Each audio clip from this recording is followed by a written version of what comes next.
She was forced to marry an arrogant tycoon, but she was shocked by his dark secret. The church bells rang like a death knell.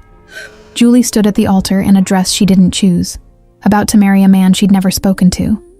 Peter Ashford, the billionaire tycoon whose cold eyes held secrets that could destroy her. The deal was simple. 2 years of fake marriage to save her family from bankruptcy, then freedom.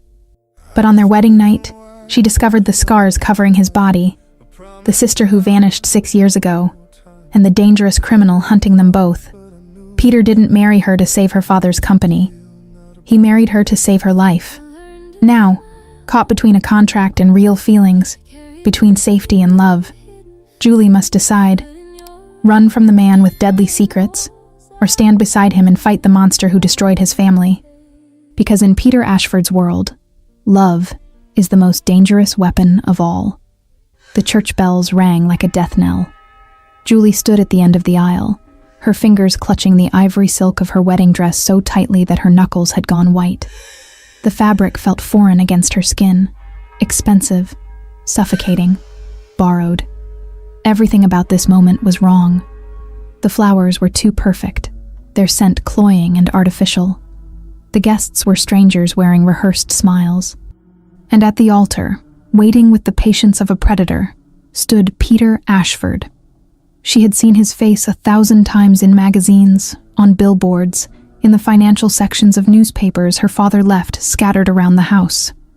Peter Ashford, the youngest billionaire to take over Ashford Industries, the man who turned failing companies into empires, the tycoon whose name alone could shift stock markets. He was 33, ruthlessly successful, and according to every article she'd ever read, utterly merciless in business. And now, he was about to become her husband. This isn't real, she told herself, a mantra she'd been repeating since her father had delivered the news 3 weeks ago. This is a nightmare. You'll wake up. But the organ music swelled, and her father's hand pressed against the small of her back, a push disguised as guidance. She forced her feet to move, one step, then another. The aisle stretched endlessly before her, a walk toward a future she hadn't chosen and didn't want. Before we continue with Julie's story, if you're enjoying this cinematic tale of forbidden marriage and dangerous secrets, please subscribe and leave a comment telling us where you're watching from. Your support keeps these stories alive. Peter's eyes found hers across the distance. They were dark. Not brown, but something deeper, almost black in the dim light filtering through the stained glass windows. There was no warmth in them, no tenderness, just calculation. She felt like a piece on a chessboard, moved into position by forces beyond her control. Her father had explained it all with the detached efficiency of a business transaction. The family company was drowning in debt. Bankruptcy loomed like a guillotine. Peter Ashford had made an offer. He would absorb the debt, save her father's legacy, protect the jobs of 200 employees. The price? A marriage contract. 2 years. A public partnership that would benefit both their images. Him, softening his reputation as a cold corporate shark. Her family, gaining the protection of the Ashford name. It's not forever, her father had said, unable to meet her eyes. Just 2 years. Then you can divorce quietly. No one gets hurt. Except me, she had wanted to scream. I get hurt.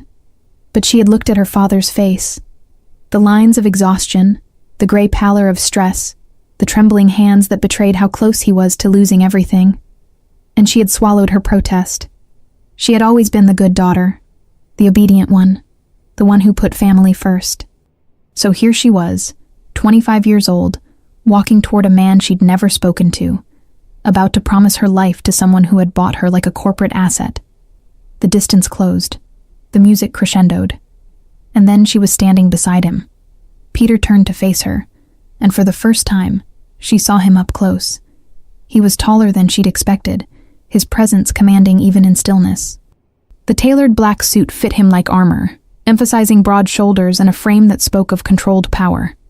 His jaw was sharp, clean-shaven, the kind of masculine beauty that should have been softened by some imperfection but wasn't. Everything about him was precise, calculated, intimidating. But it was his eyes that made her breath catch. Not from attraction, but from the cold intelligence she saw there. He was studying her the way a scientist might study a specimen under glass. Assessing. Analyzing. She felt stripped bare despite the layers of silk and lace. "Julie," he said, and his voice was exactly what she'd imagined. Deep, controlled, with the faint rasp of someone who rarely needed to raise it to command attention.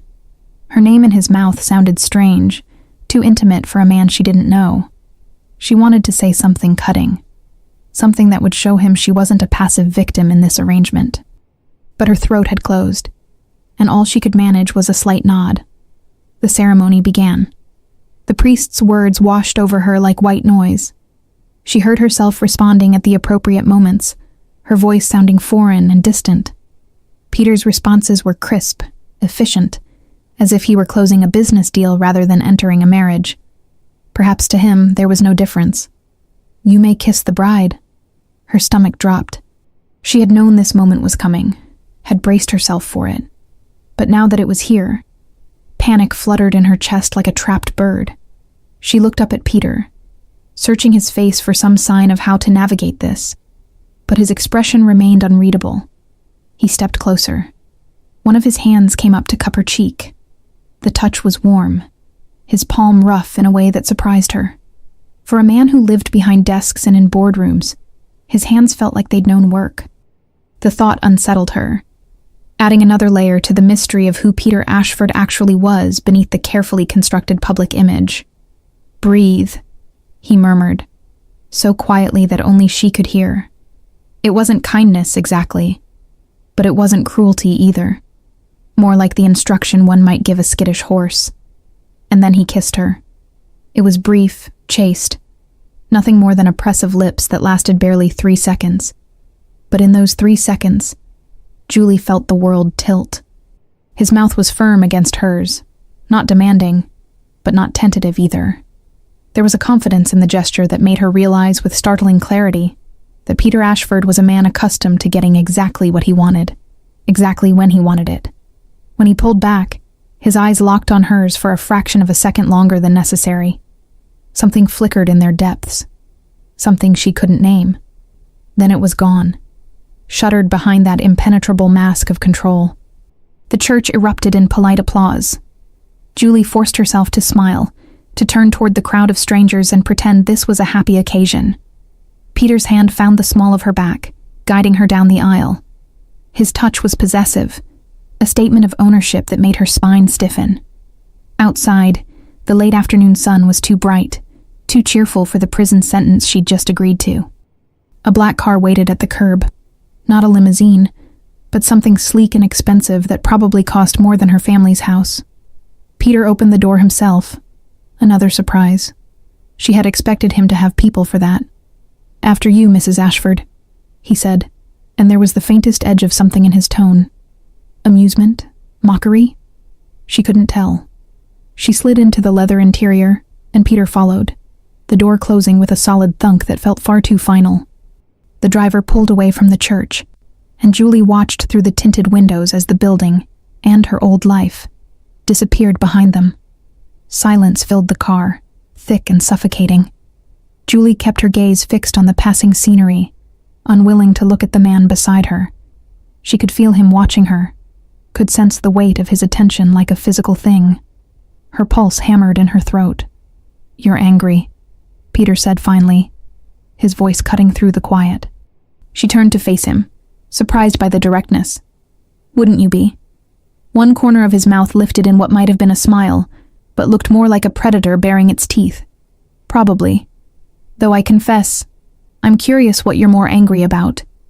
The marriage itself, or the fact that you agreed to it. The observation was too accurate, too cutting." She felt her cheeks flush with a mixture of embarrassment and fury. "I didn't have a choice. Everyone has a choice, Julie. You chose your father's comfort over your own freedom. That's not the same as having no choice." She wanted to slap him. The urge was so strong that her hand actually twitched. But something in his eyes stopped her. A challenge, perhaps, or maybe a test. He was waiting to see what she would do, how she would react. She refused to give him the satisfaction. "Where are we going?" she asked instead, forcing her voice to remain level. Home. My apartment in the city. He paused, then added, Our apartment, I suppose. For the next 2 years. The word sent a chill down her spine. 2 years. 730 days of living with this stranger, of pretending to be his wife in public while maintaining whatever cold détente they would establish in private. It felt impossible, insurmountable. The car turned onto a tree-lined street in the most expensive part of the city, pulling up to a building that was all glass and steel and intimidating modernity. A doorman opened the car door with practiced efficiency, greeting Peter by name. They rode the elevator in silence to the penthouse, the numbers climbing higher and higher until Julie felt dizzy from more than just altitude. The apartment was exactly what she'd expected. Minimalist, expensive, impersonal. Floor-to-ceiling windows offered a view of the city that would have been breathtaking if she weren't so numb. Everything was in shades of gray and black and chrome, sterile and cold. Your room is down that hall, Peter said, gesturing to the left. My bedroom is on the opposite side. There's a guest room, an office, a gym. The kitchen is fully stocked, though I'm rarely here to use it. You're free to do whatever you want with the space, redecorate if it pleases you. He was giving her the tour like she was a new tenant, not his wife. The clinical distance should have been a relief, but instead, it made her feel hollow. What are the rules? She heard herself ask. Peter turned to face her fully, and for the first time since the ceremony, his mask slipped slightly. She saw something raw beneath it, something that looked almost like resignation. Rules? For the next 2 years, what do you expect from me? He was quiet for a long moment, studying her with that unnerving intensity. When he finally spoke, his voice was quieter than before, almost thoughtful. Public appearances when required. Discretion about the nature of our arrangement. And privacy, mine and yours. Beyond that? He shrugged, a gesture that seemed oddly vulnerable coming from someone so controlled. I'm not interested in making you miserable, Julie. That wasn't part of the deal. But controlling my life was? I'm controlling a situation. There's a difference. She laughed, a sharp, bitter sound. Not from where I'm standing. Something shifted in his expression. A tightening around his eyes, a hardening of his jaw. For a second, she thought she'd pushed too far, that she was about to see the ruthless tycoon everyone whispered about. But then he simply nodded, as if acknowledging a fair point. You're right. From your perspective, I'm sure this feels like a cage. He moved to the windows, staring out at the glittering city below. For what it's worth, it's not what I would have chosen either. The admission surprised her. She wanted to ask what he meant. Why a man with unlimited power and resources would agree to a marriage contract. What possible benefit this arrangement gave him. But the exhaustion of the day crashed over her suddenly, making her limbs feel heavy and her mind foggy. I need to be alone, she said, and hated how her voice cracked on the last word. Peter turned back to her, and for just a moment, his expression softened into something that might have been understanding. Of course. I have work to do anyway. We'll talk more tomorrow. She fled to the room he'd indicated, closing the door behind her and leaning against it like it could protect her from the reality of what she'd just done.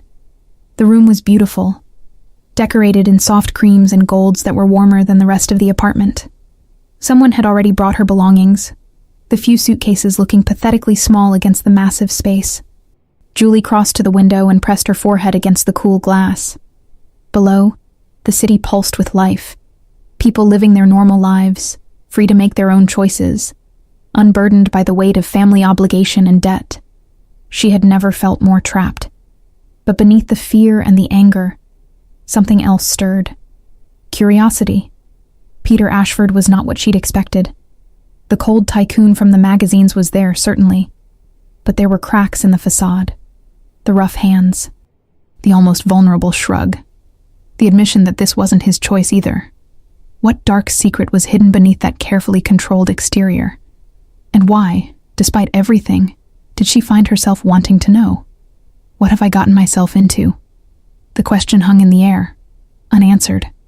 And as the sun set over the city, painting the sky in shades of red and gold, Julie couldn't shake the feeling that her life had just become far more complicated than a simple contract marriage. Something was coming, She could feel it in the air, in the weight of Peter's silences, in the shadows that seemed to lurk in the corners of this pristine apartment. Whatever Peter Ashford's secret was, she suspected she would learn it soon. And when she did, nothing would ever be the same. Julie didn't sleep. She lay in the unfamiliar bed, staring at the ceiling as shadows from passing cars stretched and contracted across the pristine white surface. The sheets were expensive, Egyptian cotton probably, the kind that cost more than her monthly rent used to. They should have been comfortable. Instead, they felt like a shroud. Every sound in the apartment seemed amplified in the darkness. The hum of the refrigerator, the distant wail of a siren somewhere in the city below, and underneath it all, a sound she couldn't quite identify. A low, rhythmic thumping that seemed to come from somewhere deep within the building itself. At 3 a.m, she gave up on sleep and slipped out of bed. The silk nightgown she'd packed felt absurdly delicate, so she pulled on a cardigan over it and padded barefoot into the hallway.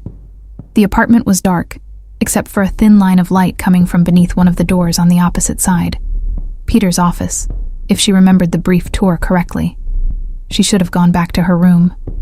Privacy, he'd said. That was one of his rules. But curiosity pulled at her like a tide, and before she could talk herself out of it, she was moving down the hall toward that sliver of light. The thumping sound grew louder as she approached, not coming from the office, but from somewhere beyond it. She pressed her ear against the door, her heart hammering against her ribs. Silence, then a sharp crack that made her flinch, the sound of something hitting something else with force. Her hand moved to the doorknob before her brain could catch up. It turned easily, unlocked. The door swung open on silent hinges. The office was empty. Papers covered the massive desk in organized chaos, a laptop screen glowing with what looked like financial reports. But the room itself was vacant, and the sounds were coming from another door on the far wall, one she hadn't noticed during the tour. It stood slightly ajar, warm light spilling from the gap. Turn around. Go back to bed. This is none of your business. But her feet carried her forward anyway. She crossed the office, each step feeling like a betrayal of Peter's trust and her own sense of self-preservation. The sounds grew clearer, breathing, heavy and controlled, punctuated by those sharp cracks. Not violence, she realized. Something else. She reached the door and peered through the gap. The room beyond was nothing like the rest of the apartment. Where everything else was glass and chrome and cold modernity, this space was raw, exposed brick walls, industrial lighting, rubber flooring. And in the center, surrounded by heavy bags and training equipment, was Peter. He was shirtless, his back to her, his body moving with fluid precision as his fists connected with a punching bag. Each hit was controlled, powerful, the bag swinging wildly from the force. Sweat gleamed on his skin, tracing the lines of muscles she hadn't known existed beneath his tailored suits. But it wasn't his physique that made her breath catch. It was the scars. They crisscrossed his back in a pattern that spoke of violence, of pain endured and survived. Some were old, faded to white lines against tanned skin. Others were newer, still pink and raised. They formed a map of suffering she couldn't begin to decipher. Peter's fist connected with the bag again, and this time she heard him exhale, a sound somewhere between exertion and anguish. He wasn't just working out. He was fighting something invisible and internal and desperate. She must have made a sound, a gasp, a shift of fabric, because suddenly he froze. His shoulders tensed, every muscle going rigid. And then, slowly, he turned. His eyes found hers across the distance, and the expression on his face was one she would never forget. Not anger, though she'd expected that. Not embarrassment at being caught in a vulnerable moment. It was fear. Raw, undisguised fear that transformed his features into something almost unrecognizable. For 3 heartbeats, neither of them moved. The air between them crackled with tension, with unspoken questions and the weight of secrets laid bare. Julie wanted to apologize, to retreat, to pretend she hadn't seen. But the words stuck in her throat, trapped beneath the enormity of what she'd just witnessed. Peter moved first. He grabbed a towel from a nearby bench and draped it over his shoulders, covering the scars, his movements sharp and defensive. When he spoke, His voice was carefully controlled, but she could hear the strain beneath it. "You should be sleeping." "I couldn't." Her own voice came out barely above a whisper.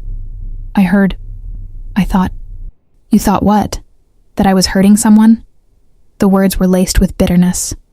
"Or that someone was hurting me?" She flinched at the accuracy of the second guess. "I didn't mean to intrude, You just what, Julie?" He moved toward her, his bare feet silent on the rubber flooring.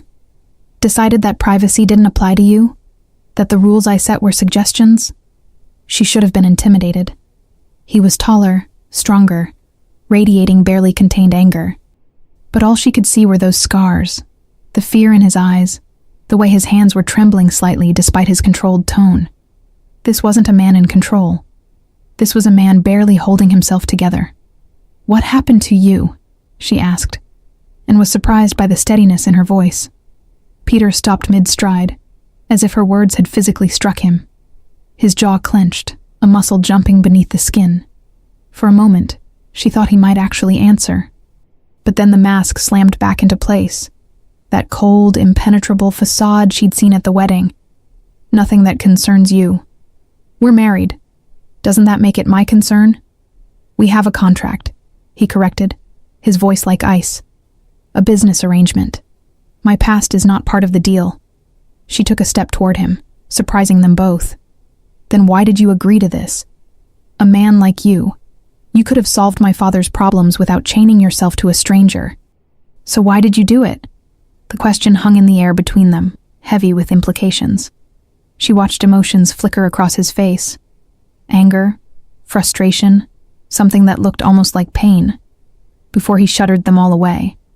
"Because sometimes the chains we choose are preferable to the ones we're given," he said finally, and his voice was so quiet she almost missed it. Before she could respond, he moved past her, his shoulder brushing hers in the narrow doorway. The brief contact sent electricity racing across her skin, a reminder that despite everything, Peter Ashford was very much a real person, warm, solid, unsettlingly present.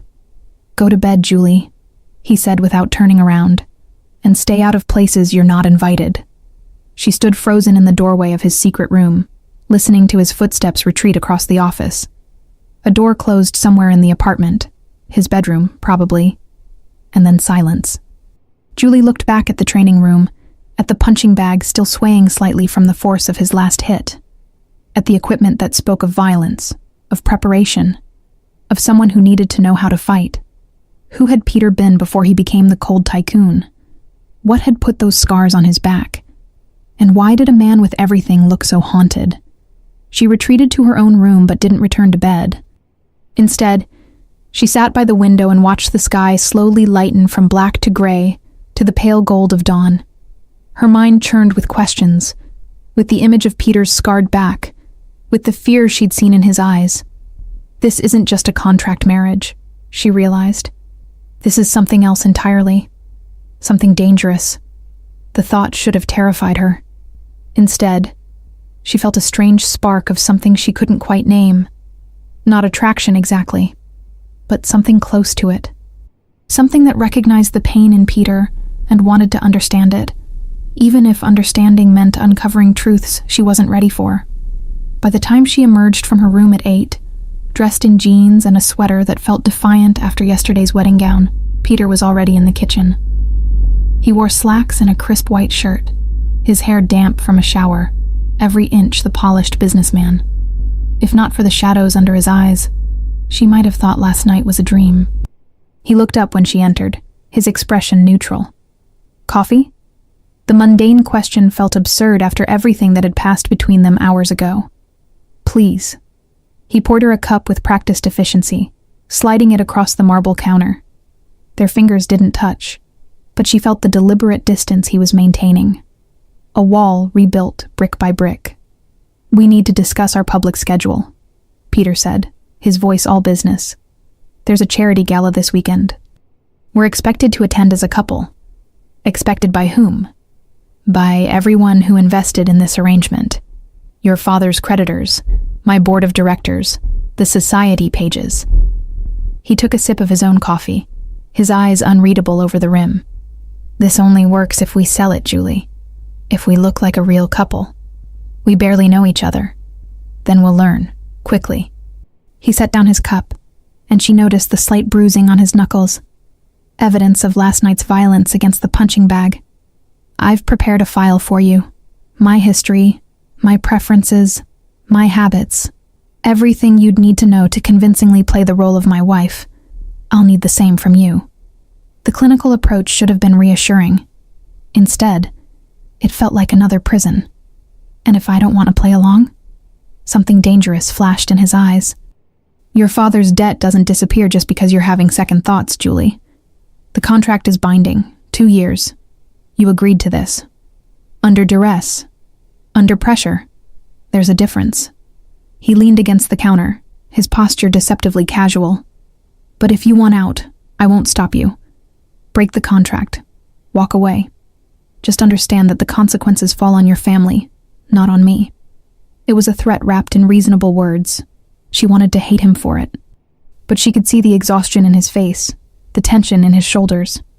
Peter Ashford was playing a role too, she realized. The cold Tycoon was armor, protection against something that had hurt him badly enough to leave those scars.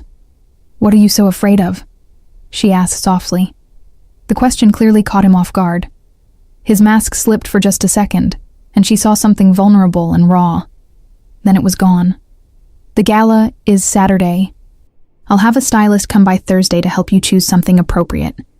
My driver will take you anywhere you need to go. Credit cards are in the top drawer of the desk in your room. Use them. He was retreating, deflecting, building distance. She recognized the tactic, because she'd used it herself countless times. It was easier to keep people at arm's length than to let them see the broken parts. Peter, I have meetings all day, he interrupted, already moving toward the door. We'll talk more tonight. And then he was gone, leaving her alone in the too-perfect kitchen with her cooling coffee and more questions than answers. Julie spent the day exploring the apartment, mapping its spaces and secrets. She found Peter's file on the desk in her room, a thick folder containing his biography, his business interests, even a list of his favorite foods and wines. It read like a dossier on a stranger, impersonal and cold. But she also found the things the file didn't mention. A bookshelf in the living room filled with worn paperbacks, thrillers and mysteries, the kind with dog-eared pages and cracked spines that spoke of being read multiple times. A framed photograph tucked behind other frames, showing a younger Peter with a woman who had his same dark eyes and sharp cheekbones. His mother, maybe, or a sister. The training room with its heavy bags and that lingering scent of sweat, and something darker. Fear, perhaps. Or memory. Each discovery added another piece to the puzzle, but the picture remained frustratingly incomplete.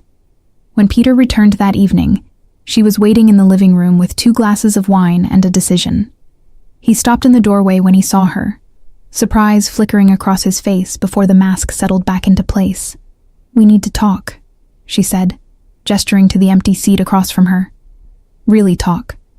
Not about schedules or public appearances. About what this actually is. He hesitated, and she could see him weighing options, calculating risks. Then, slowly, he crossed the room and took the offered glass. He didn't sit, but he didn't leave either. It was progress. What happened last night? He started. You don't have to explain, Julie interrupted. I'm not asking you to tell me everything. I know I don't have that right. But Peter, if we're going to do this, if we're going to live together and pretend to be married and fool everyone who's watching, we need to at least be honest about the fact that we're both trapped. You said this wasn't your choice either. What did you mean? The question hung between them. Peter stared into his wine glass, his jaw tight. When he finally spoke, his voice was barely audible. Sometimes you make deals to survive. Sometimes survival means giving up freedom. He looked up at her, and the pain in his eyes was so raw it made her chest ache. We're not so different, you and I. We're both trying to protect the people we love. We're both paying prices we never wanted to pay. What price are you paying, Peter? He was quiet for so long she thought he wouldn't answer. Then, if I tell you, everything changes. You'll look at me differently. And this arrangement, however cold, however transactional, it will become something else. Something more complicated, Maybe complicated is better than lonely, she said softly. His eyes met hers, and for the first time since they'd met, she saw him fully. Not the tycoon, not the mysterious stranger, but the man underneath, scared, exhausted, desperately trying to hold together a life that was fracturing at the seams. Be careful what you wish for, Julie, he said, and his voice carried a warning. My secrets aren't pretty. They're dark and dangerous, and once you know them, you can't unknow them. Try me. The words were a challenge, a promise, a threshold they were both aware of crossing. Peter set down his wineglass and moved to the window, his back to her, that scarred back hidden beneath expensive fabric, carrying pain she was only beginning to understand. I'm not who you think I am, he said finally. The man in the magazines, the ruthless businessman. That's a role, a mask. The truth is messier, darker. Julie's pulse quickened. She stood, moving closer but not touching. Then, tell me the truth. Peter's reflection in the window looked haunted, his features sharp in the city lights below. I will, but not tonight. Tonight, I need you to understand that once this door opens, there's no closing it. You'll be part of something that could destroy you. Maybe I'm stronger than I look. He turned then, and the look he gave her was appraising, searching, as if seeing her for the first time. Maybe you are, he said quietly. But strength doesn't make you immune to danger, Julie. And the people in my life, the people who get close, they have a habit of getting hurt. The confession sent chills down her spine. This wasn't metaphorical. Peter wasn't talking about emotional wounds. He was talking about real danger, real threats. What have you gotten yourself into? She whispered. The question, Peter said, moving close enough that she could feel the heat radiating from him, is what have you gotten yourself into? His hand came up, and for a moment she thought he might touch her face. Instead, he pulled back at the last second, curling his fingers into a fist. The restraint was deliberate, painful. Get some sleep, Julie. Tomorrow we start playing the happy couple. And soon, very soon, you'll understand why this marriage wasn't just about debt. It was about survival. He left her standing there, her heart racing, her mind spinning with implications and warnings and the terrible, thrilling realization that she'd just married a man with secrets that could get them both killed. Outside, the city glittered with 1,000 lights. Beautiful. Dangerous. Just like the man who was now her husband. And as Julie finally returned to her room, one thought echoed through her mind. What have I done? Thursday came faster than Julie expected. She spent the intervening days in a strange limbo, inhabiting the apartment like a ghost, crossing paths with Peter only at carefully orchestrated moments. Breakfast at 8, always brief and painfully polite. Dinner at 7 when he wasn't working late, which was most nights. Conversations that skimmed the surface of everything important, never diving deep enough to touch the truth he'd promised to reveal. The stylist arrived at 10 in the morning with an entourage and enough garment bags to dress a small army.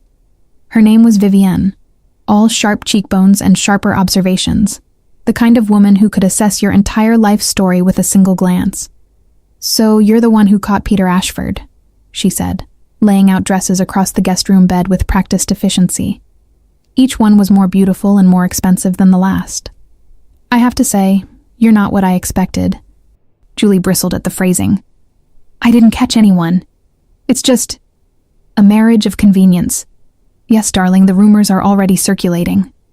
Vivienne held up a midnight blue gown, considered it against Julie's skin tone, then discarded it. The question everyone's asking is why.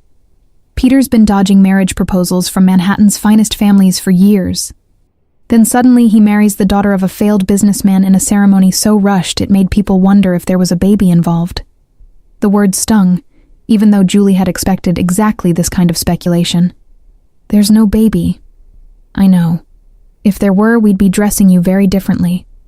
Vivienne pulled out a crimson dress, this one with a neckline that managed to be both modest and devastating. Try this one. Julie took the dress mechanically, her mind still caught on Vivienne's words. Dodging marriage proposals for years. So Peter hadn't just been uninterested in marriage, he'd been actively avoiding it, which made his agreement to marry her even more confusing. What could possibly be worth giving up the freedom he'd apparently guarded so carefully? The dress fit perfectly, clinging to her figure in ways that made her feel simultaneously powerful and exposed. Vivienne circled her like a predator, adjusting a seam here, a fold there, her eyes calculating. "You'll do," she said finally, and it sounded almost like approval. "The gala tomorrow will be your debut as Mrs. Ashford. Everyone will be watching, judging, looking for cracks in the facade." She met Julie's eyes in the mirror, her expression surprisingly gentle. "My advice? Don't try to be someone you're not. Peter chose you for a reason. Trust that." "But he didn't choose me," Julie wanted to say. "He chose a solution to a problem." Vivienne left at noon with instructions for hair and makeup, a collection of jewelry that required its own security escort, and shoes that cost more than Julie's college tuition. The apartment fell quiet again, leaving her alone with her thoughts and the growing knot of anxiety in her stomach. She was standing at the window, staring out at the city without really seeing it, when she heard the front door open. Too early for Peter. He never came home before 6. Her pulse quickened as footsteps moved through the apartment, purposeful and unfamiliar. Julie turned from the window just as a man appeared in the doorway of the living room. He was tall, broad-shouldered, with silver-gray hair and eyes that were far too alert for someone his age. He wore a dark suit that screamed security or law enforcement, and there was a bulge under his left arm that made Julie's mouth go dry. A gun. "Mrs. Ashford," he said, his voice gravelly and measured. "I apologize for startling you. My name is Marcus Reed. I'm Peter's head of security." Security. Peter had security that came with guns and entered the apartment without knocking. The pieces of the puzzle were rearranging themselves in her mind, forming a picture that was becoming increasingly disturbing. "Peter didn't mention you," she said, keeping her voice steady despite the fear crawling up her spine. "He wouldn't. Peter prefers to keep certain aspects of his life compartmentalized." Marcus moved into the room with the careful awareness of someone trained to assess threats. "But given recent developments, he thought it was time you and I met." "Recent developments?" Marcus's expression darkened. "There was an incident last night. Someone tried to access the building's security system. They were good, professional level. We caught them, but..." He paused, weighing his words. "It's not the first attempt. And it won't be the last." The room felt suddenly colder. "Someone's trying to get to Peter? Someone's trying to get to both of you now." Marcus pulled out a phone, showing her a photograph. It was grainy, clearly from a security camera, but the image was unmistakable.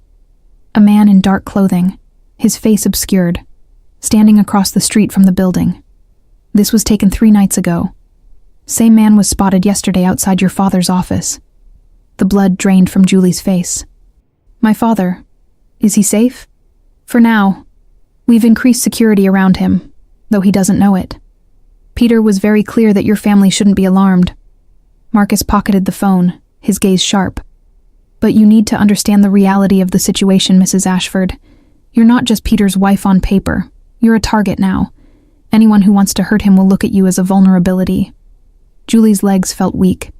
She sank onto the sofa, her mind racing. Who are these people? What do they want? That's complicated. Marcus sat across from her, his posture still alert despite the casual gesture. Peter's businesses are legitimate, but he's made enemies, rival companies he's absorbed, deals that left people bankrupt. And then there's... He stopped abruptly, as if catching himself before revealing too much. "Then there's what?" Julie pressed. Marcus studied her for a long moment, something like sympathy crossing his weathered features. "That's not my story to tell. But Peter asked me to brief you on security protocols. Starting tomorrow at the gala, you'll have a detail. They'll be discreet, but they'll be there. And there are rules you need to follow." He spent the next 20 minutes outlining a list of precautions that made Julie's head spin. Never leave the building without alerting security. Never take the same route twice. Be aware of exits in every room. Trust no one who approached her without verification. It was the kind of briefing someone might give to a witness in protective custody, not to a newlywed. "Is this what Peter's life is always like?" she asked when Marcus finally finished. "Living like he's under siege?" "Peter's life is unique," Marcus said carefully. He carries burdens most people can't imagine, and he's very good at appearing normal while managing extraordinary threats. He stood, straightening his jacket. He should be the one telling you this. But between you and me, Mrs. Ashford, I've worked for Peter for 8 years. I've seen him face down corporate sharks, hostile takeovers, even physical threats. He's one of the strongest men I know. But since he married you, I've seen something in him I haven't seen before. What? Fear. Marcus moved toward the door, then paused. Not for himself, for you. Whatever his reasons for this marriage, keeping you safe has become his priority. That tells me something about who you are to him, whether he's ready to admit it or not. The words hung in the air long after Marcus left. Julie sat in the growing shadows of the afternoon, trying to reconcile the man she'd married with the picture that was emerging. Peter Ashford wasn't just a businessman with a dark past. He was someone living under constant threat, someone who needed armed security and surveillance systems and protocols for his wife's safety. What have you gotten yourself into? His words from their conversation echoed in her memory, taking on new and terrifying meaning. She was still sitting there when Peter came home at 6:30. He stopped when he saw her, his eyes immediately scanning the room as if checking for threats. Marcus was here. It wasn't a question. He told me about the man, the security breach. Peter's jaw tightened. He set down his briefcase with controlled precision, then moved to pour himself a drink from the bar cart. I was going to tell you tonight. Were you? Or were you going to keep hiding the truth until I ended up in real danger? The accusation made him flinch. He turned to face her, the glass of amber liquid untouched in his hand. The entire point of the security is to make sure you never end up in danger. That's not an answer, Peter. Julie stood, anger giving her courage. You told me this marriage was about survival. You said your secrets were dark and dangerous. But you didn't tell me I'd become a target just by signing a piece of paper. You think I wanted this? His voice was sharp, edged with something that sounded like pain. You think I wanted to drag you into the mess that is my life? Then why did you? Why not solve my father's problems from a distance? Why marry me at all? The question hung between them, heavy with implications. Peter set down his glass and moved toward her, and she saw something raw and desperate in his eyes. The same look she'd glimpsed that night in the training room. Because the people who are after me don't stop at business, he said, his voice low and rough. They target families, loved ones, anyone who might be used as leverage. He stopped a few feet away, close enough that she could see the tension in every line of his body. My mother died when I was 17. My sister disappeared 6 years ago, and the man who took them, who destroyed my family, he's still out there, still hunting. The confession knocked the air from Julie's lungs. She stared at Peter, seeing the scars on his soul as clearly as she'd seen the ones on his back. The scars, she whispered, from when I tried to find my sister. I got too close, asked too many questions. They sent a message. His hand moved unconsciously to his ribs, touching the place where violence had left its mark. I learned to be more careful after that, to hide better, to build walls that couldn't be breached. But why marry me? How does that protect you? Peter's laugh was bitter, broken.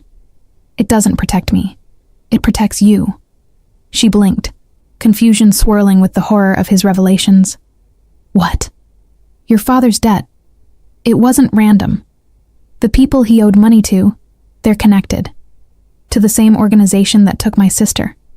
They were going to use that debt to get to him, to destroy your family the way they destroyed mine. He met her eyes, and the anguish there was unbearable.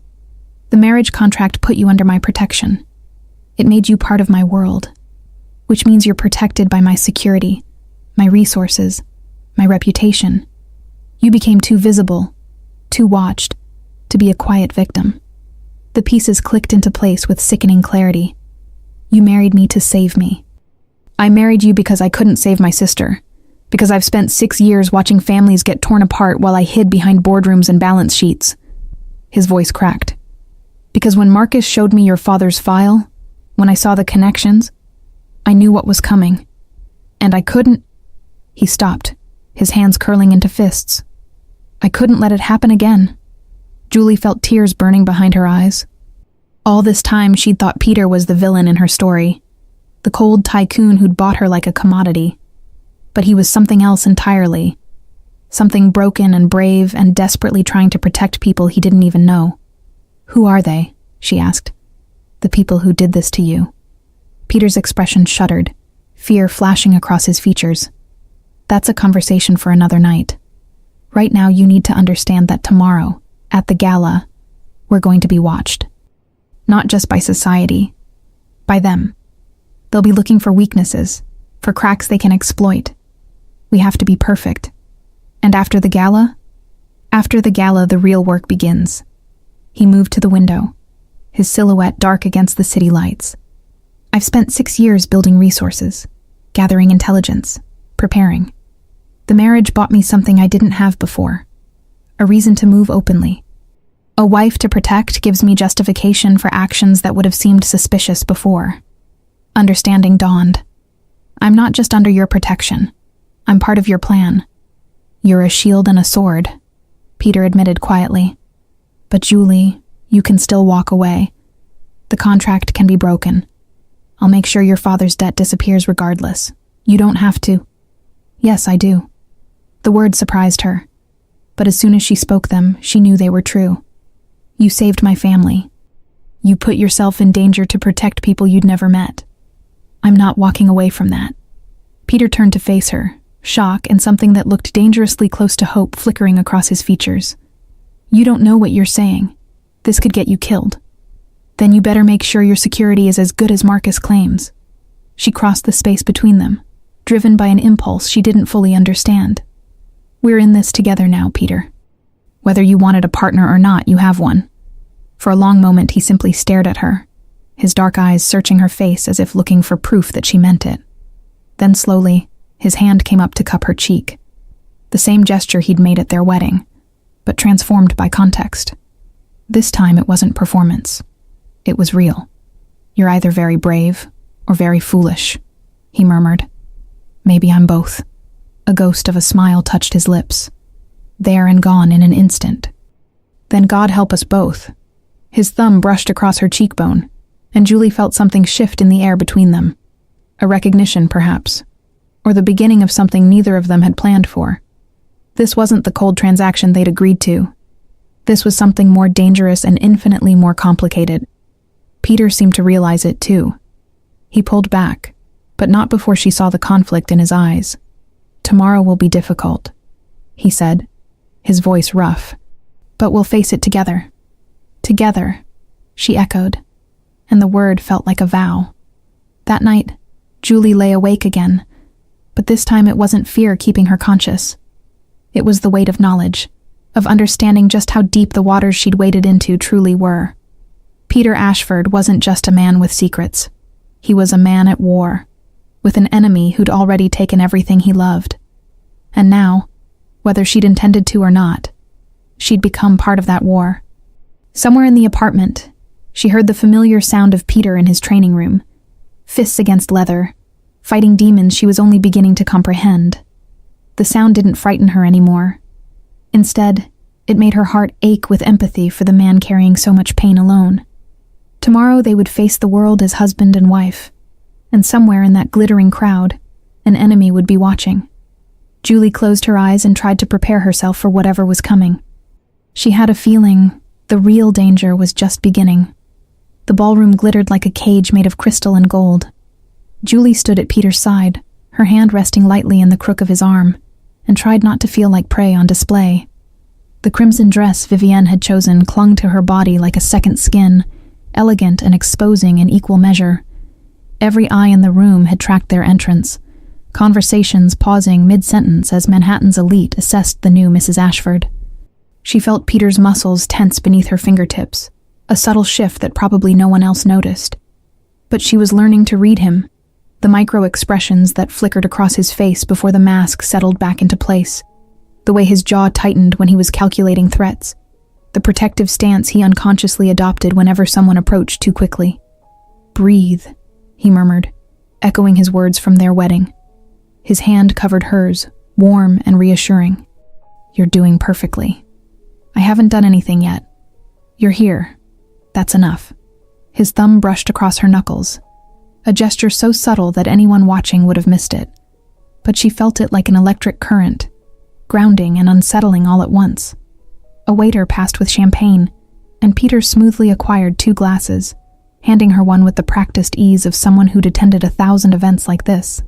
Julie took it gratefully, needing something to do with her hands that wasn't clinging to her husband like a lifeline. Peter Ashford. A woman materialized beside them, her smile sharp and calculating. She was beautiful in the way that money could buy. Perfectly styled blonde hair, a designer gown that probably cost more than a car, jewelry that caught the light with every movement. I have to say, your wedding surprised everyone. So sudden, so unexpected. Victoria. Peter's voice was polite but cold, the tone of someone greeting an adversary rather than a friend. May I introduce my wife, Julie. Julie, this is Victoria Hartwell. Her family owns Hartwell Media. The name clicked in Julie's memory. One of Peter's rivals, a company he'd outmaneuvered in a major acquisition last year. The smile Victoria aimed at her was venomous beneath its polished surface.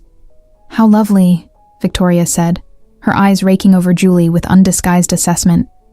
You must tell me how you two met. The story has been rather vague in the press. We prefer to keep our private life private, Peter said smoothly, his hand finding the small of Julie's back. Possessive, protective. I'm sure you understand. Oh, of course. Though one does wonder about the timing. Your company's been under such scrutiny lately. Rumors of investigations, questions about certain overseas transactions. Victoria's smile widened. A wife does provide such a wonderful distraction from unpleasant business matters, doesn't it? The accusation hung in the air, wrapped in poisonous politeness. Julie felt Peter's hand press more firmly against her back, a warning or a reassurance. She couldn't tell which. If you'll excuse us, Peter said, already guiding Julie away. We should greet the hosts. They moved through the crowd, and Julie could feel eyes following them, whispers starting in their wake. Is it always like this? She asked quietly. This is mild. Peter's voice was tight. Victoria's just testing the waters, seeing if she can rattle us. The real predators are more subtle. As if summoned by his words, a man stepped into their path. He was older, perhaps in his 60s, with silver hair and the kind of distinguished features that belonged on currency. But it was his eyes that made Julie's skin crawl, pale blue and cold, studying them with an intensity that felt invasive. Peter. The man's voice was cultured, smooth. And this must be the new Mrs. Ashford. How delightful to finally meet you, my dear. Peter's entire body had gone rigid beside her, every muscle locked in a stillness that screamed danger. When he spoke, his voice was carefully controlled, but Julie could hear the rage simmering beneath. Mr. Kovac, I didn't realize you'd received an invitation. Oh, I go where I please. Kovac's smile never reached those cold eyes. Surely you know that by now. His gaze shifted to Julie, and she fought the urge to step back. Your wife is lovely, Peter. Quite lovely. I do hope you're taking good care of her. There was a threat buried in those words, something dark and dangerous that made Julie's heart race. Peter moved slightly, placing himself between her and Kovac in a gesture that was both subtle and unmistakable. We were just leaving, Peter said, his voice like ice. So soon? But the evening has barely begun. Kovac's eyes glittered with malicious amusement. I was hoping we might have a chance to talk about old times, old debts. I have nothing to say to you. No? Not even about your sister? The words were a knife, precise and devastating. I hear there's been some new information. I thought you might be interested. Julie felt Peter's control snap, just for a second. A tremor that ran through his entire frame before he locked it down again. But Kovac had seen it too, and his smile widened like a predator scenting blood. Don't, Peter said, and his voice carried a warning that made even the nearby conversation seem to quiet. Don't say her name. Don't speak to me about her. And don't ever approach my wife again. Kovac held up his hands in mock surrender. My apologies. I meant no offense.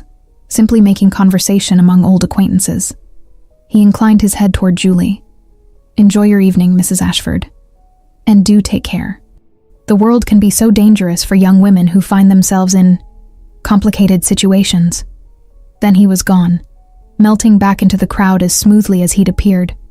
Julie realized she was shaking, her champagne glass trembling in her grip. Peter's hand covered hers, steadying it. "That was him," she whispered. "The man who—" "Not here." Peter's voice was rough, strained. "We need to leave, now." But before they could move, Marcus appeared at Peter's elbow, his expression grim. He leaned in close, speaking too quietly for anyone else to hear. "We have a problem. North exit. 2 men, possibly armed.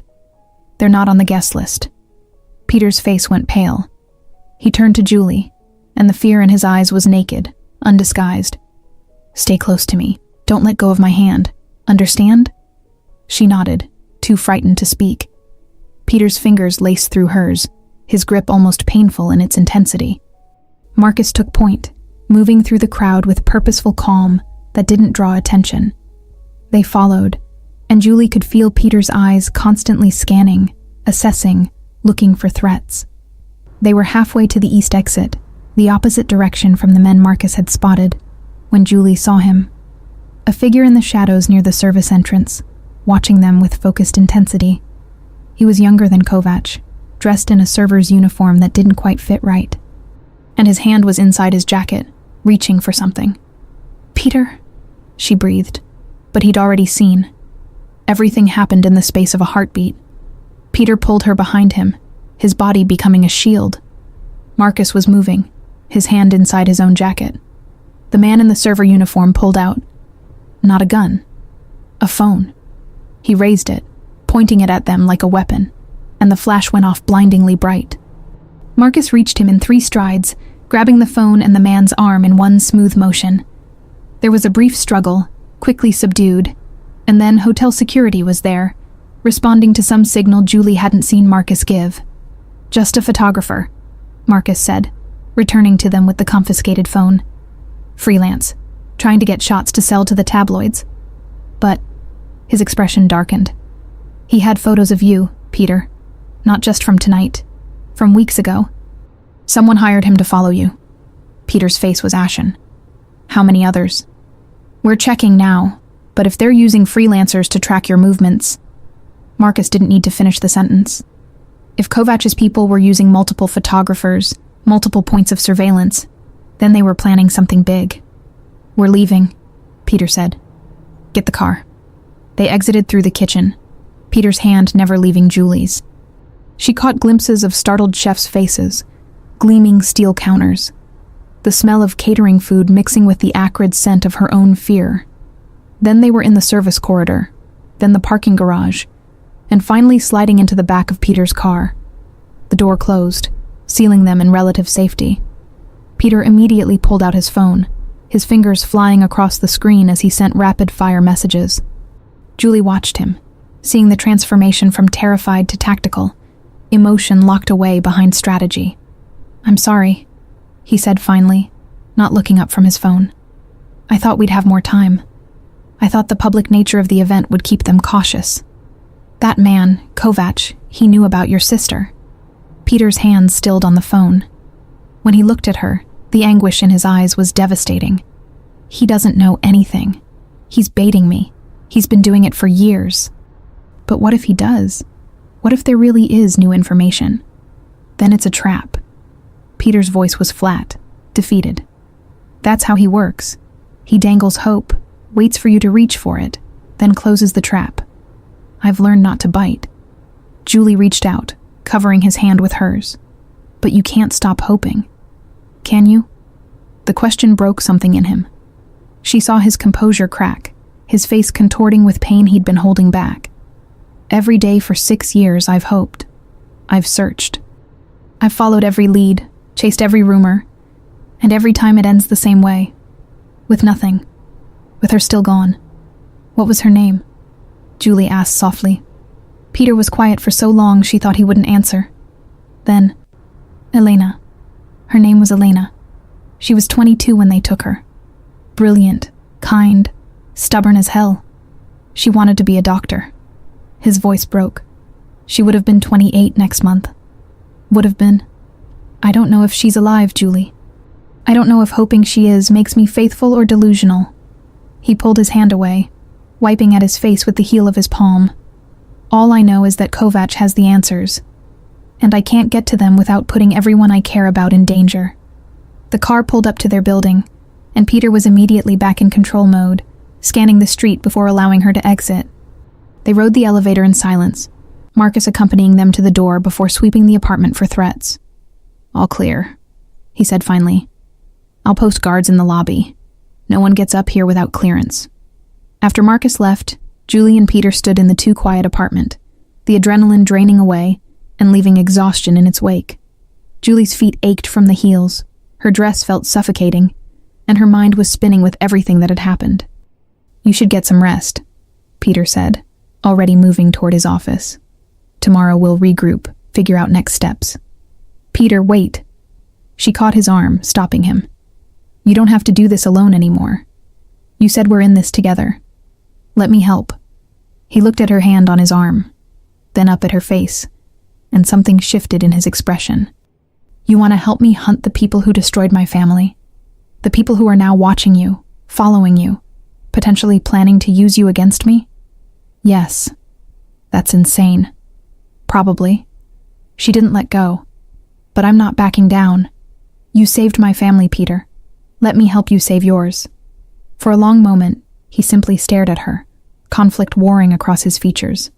Then, slowly, his hand came up to cover hers. "You have no idea what you're offering." "Then tell me. Stop protecting me from the truth and tell me everything." Peter's jaw clenched, his eyes searching hers, as if looking for certainty he couldn't find in himself. Then, finally, he nodded. "Okay, but not tonight. Tonight we're both too raw, too shaken. Tomorrow. I'll tell you everything tomorrow." It felt like a promise and a warning all at once. Julie nodded, releasing his arm. "Tomorrow, then." She turned to go, but Peter's voice stopped her. "Julie?" She looked back. "Thank you. For staying. For not running when you had every reason to. We're married," she said simply. "For better or worse, remember?" A ghost of a smile touched his lips. "I don't think either of us could have imagined how much worse it might get. Then I guess we'll just have to make sure the better part is worth it." She left him standing there and retreated to her room, her heart pounding with residual fear and something else, something that felt dangerously close to attachment. Peter Ashford was supposed to be her contractual husband, a stranger she'd agreed to live with for 2 years. But somewhere between the scars and the secrets, between the fear in his eyes and the gentleness of his touch, he was becoming something more, something that could break her heart as easily as the enemies hunting them could break her body. Julie looked at herself in the mirror, still dressed in the crimson gown, and barely recognized the woman staring back. 3 days ago, she'd been an ordinary person with ordinary problems. Now she was tangled in a web of danger and revenge, married to a man haunted by ghosts, standing in the crosshairs of people who'd proven they would kill to get what they wanted. She should be terrified. And she was. But underneath the fear was something else. Determination, resolve, and a growing certainty that whatever came next, she wouldn't face it by hiding. Tomorrow, Peter would tell her everything. And then the real fight would begin. Julie unzipped the dress and let it fall to the floor, trading it for comfortable clothes that felt like armor of a different kind. Tomorrow would bring revelations and plans, and probably more danger than she could imagine. But tonight, she was still here, still standing, still choosing to stay. And that, she realized, was its own kind of victory. Morning came too quickly and not fast enough. Julie had spent the night in restless half-sleep, her dreams haunted by cold blue eyes and whispered threats. When she finally gave up and emerged from her room at 7, she found Peter already awake, standing at the windows with a cup of coffee cooling in his hand. He hadn't changed from last night, still wore the dress shirt and slacks from the gala, though he'd shed the jacket and tie. The shirt was wrinkled, sleeves rolled to his elbows, revealing those scarred forearms she was beginning to understand told a story of survival. He turned when he heard her footsteps, and the exhaustion on his face was stark in the morning light. Dark circles shadowed his eyes, and there was a hollowness to his features that spoke of a night spent wrestling demons instead of sleeping. "You didn't rest," she said quietly. "Neither did you." It wasn't a question. He could see the same weariness reflected in her own face. "Coffee? Please." They moved through the morning ritual with a strange intimacy born of shared trauma. Peter poured her coffee exactly how she'd taken it the past few days. 2 sugars, splash of cream, without asking. She found herself standing beside him at the window, both of them staring out at the city waking below, and the silence between them was no longer uncomfortable. It was the silence of soldiers in a foxhole, gathering strength before the next battle. "I promised you the truth," Peter said finally. His voice was rough, unused. "I don't know where to start." "Start with Elena." He flinched at her name, but nodded. "Elena was my half-sister. Same father, different mothers. Our father was not a good man. He built Ashford Industries on the backs of people he destroyed. Ruthless doesn't begin to cover it." Peter's jaw tightened, old anger surfacing. "When I was 15, I found out he was involved in things that went beyond questionable business practices. Money laundering, extortion, connections to organized crime." Julie's breath caught. "Your father was a criminal?" "My father was a monster who wore expensive suits." The bitterness in Peter's voice was corrosive. When I confronted him about it, he laughed. Told me that's how empires are built. On the backs of the weak, in partnership with those willing to get their hands dirty. He wanted me to follow in his footsteps, to take over the family business in all its ugliness. But you didn't. I tried to expose him instead. Peter's laugh was hollow. God, I was so naive. 17 years old and convinced that the truth would somehow fix everything. I gathered evidence, went to the authorities, and learned very quickly that my father's reach extended into places I'd never imagined. Police, prosecutors, politicians. Everyone either worked for him or was too afraid to move against him. He paused, taking a sip of his now cold coffee and grimacing. Julie waited, giving him space to find the words. The night after I tried to turn him in, there was a fire at our house. My mother was inside. His voice went flat, emotionless, the tone of someone reciting facts too painful to feel. The official report said it was an electrical fault, but I knew. It was a message. This is what happens when you betray the family. Peter. Julie's hand moved instinctively to his arm, a gesture of comfort for pain that was 6 years old and still bleeding fresh. My father died 3 months later. Heart attack, sudden, unexpected, and I inherited everything, the legitimate businesses, the dirty ones, and all the enemies he'd made along the way. Peter finally looked at her, and the anguish in his eyes was unbearable. I was 27 years old, suddenly responsible for an empire I didn't want, built on foundations I despised. But I also had a sister. Elena was 22, finishing medical school. She was the only good thing left from our family. So I made a choice. What choice? To burn it all down from the inside. His voice gained strength, purpose. I started dismantling my father's criminal operations piece by piece, cut ties with his dirty partners, went legitimate, even though it meant bleeding money and making powerful enemies. I thought if I could clean up the family name, if I could turn Ashford Industries into something honest, maybe my mother's death wouldn't have been for nothing. Julie's mind raced, connecting pieces. But someone didn't want you to succeed. Dmitry Kovac. Peter's entire body tensed at the name. He was my father's primary partner in the criminal operations. Arms dealing primarily, but also human trafficking, drugs, anything that turned a profit. When I started cutting him out, he came to me with a proposition. Keep the partnership going, maintain the status quo, or face consequences. You refused. Of course I refused. Peter's hands curled into fists. I'd watched my mother die for my father's sins. I wasn't going to perpetuate them. So I told Kovac to go to hell and doubled down on going legitimate. I hired the best lawyers, paid off my father's debts to criminal organizations, severed every connection I could find. He set down his coffee cup, his hands trembling slightly. 3 months later, Elena disappeared. The words hung in the air, heavy with grief and guilt.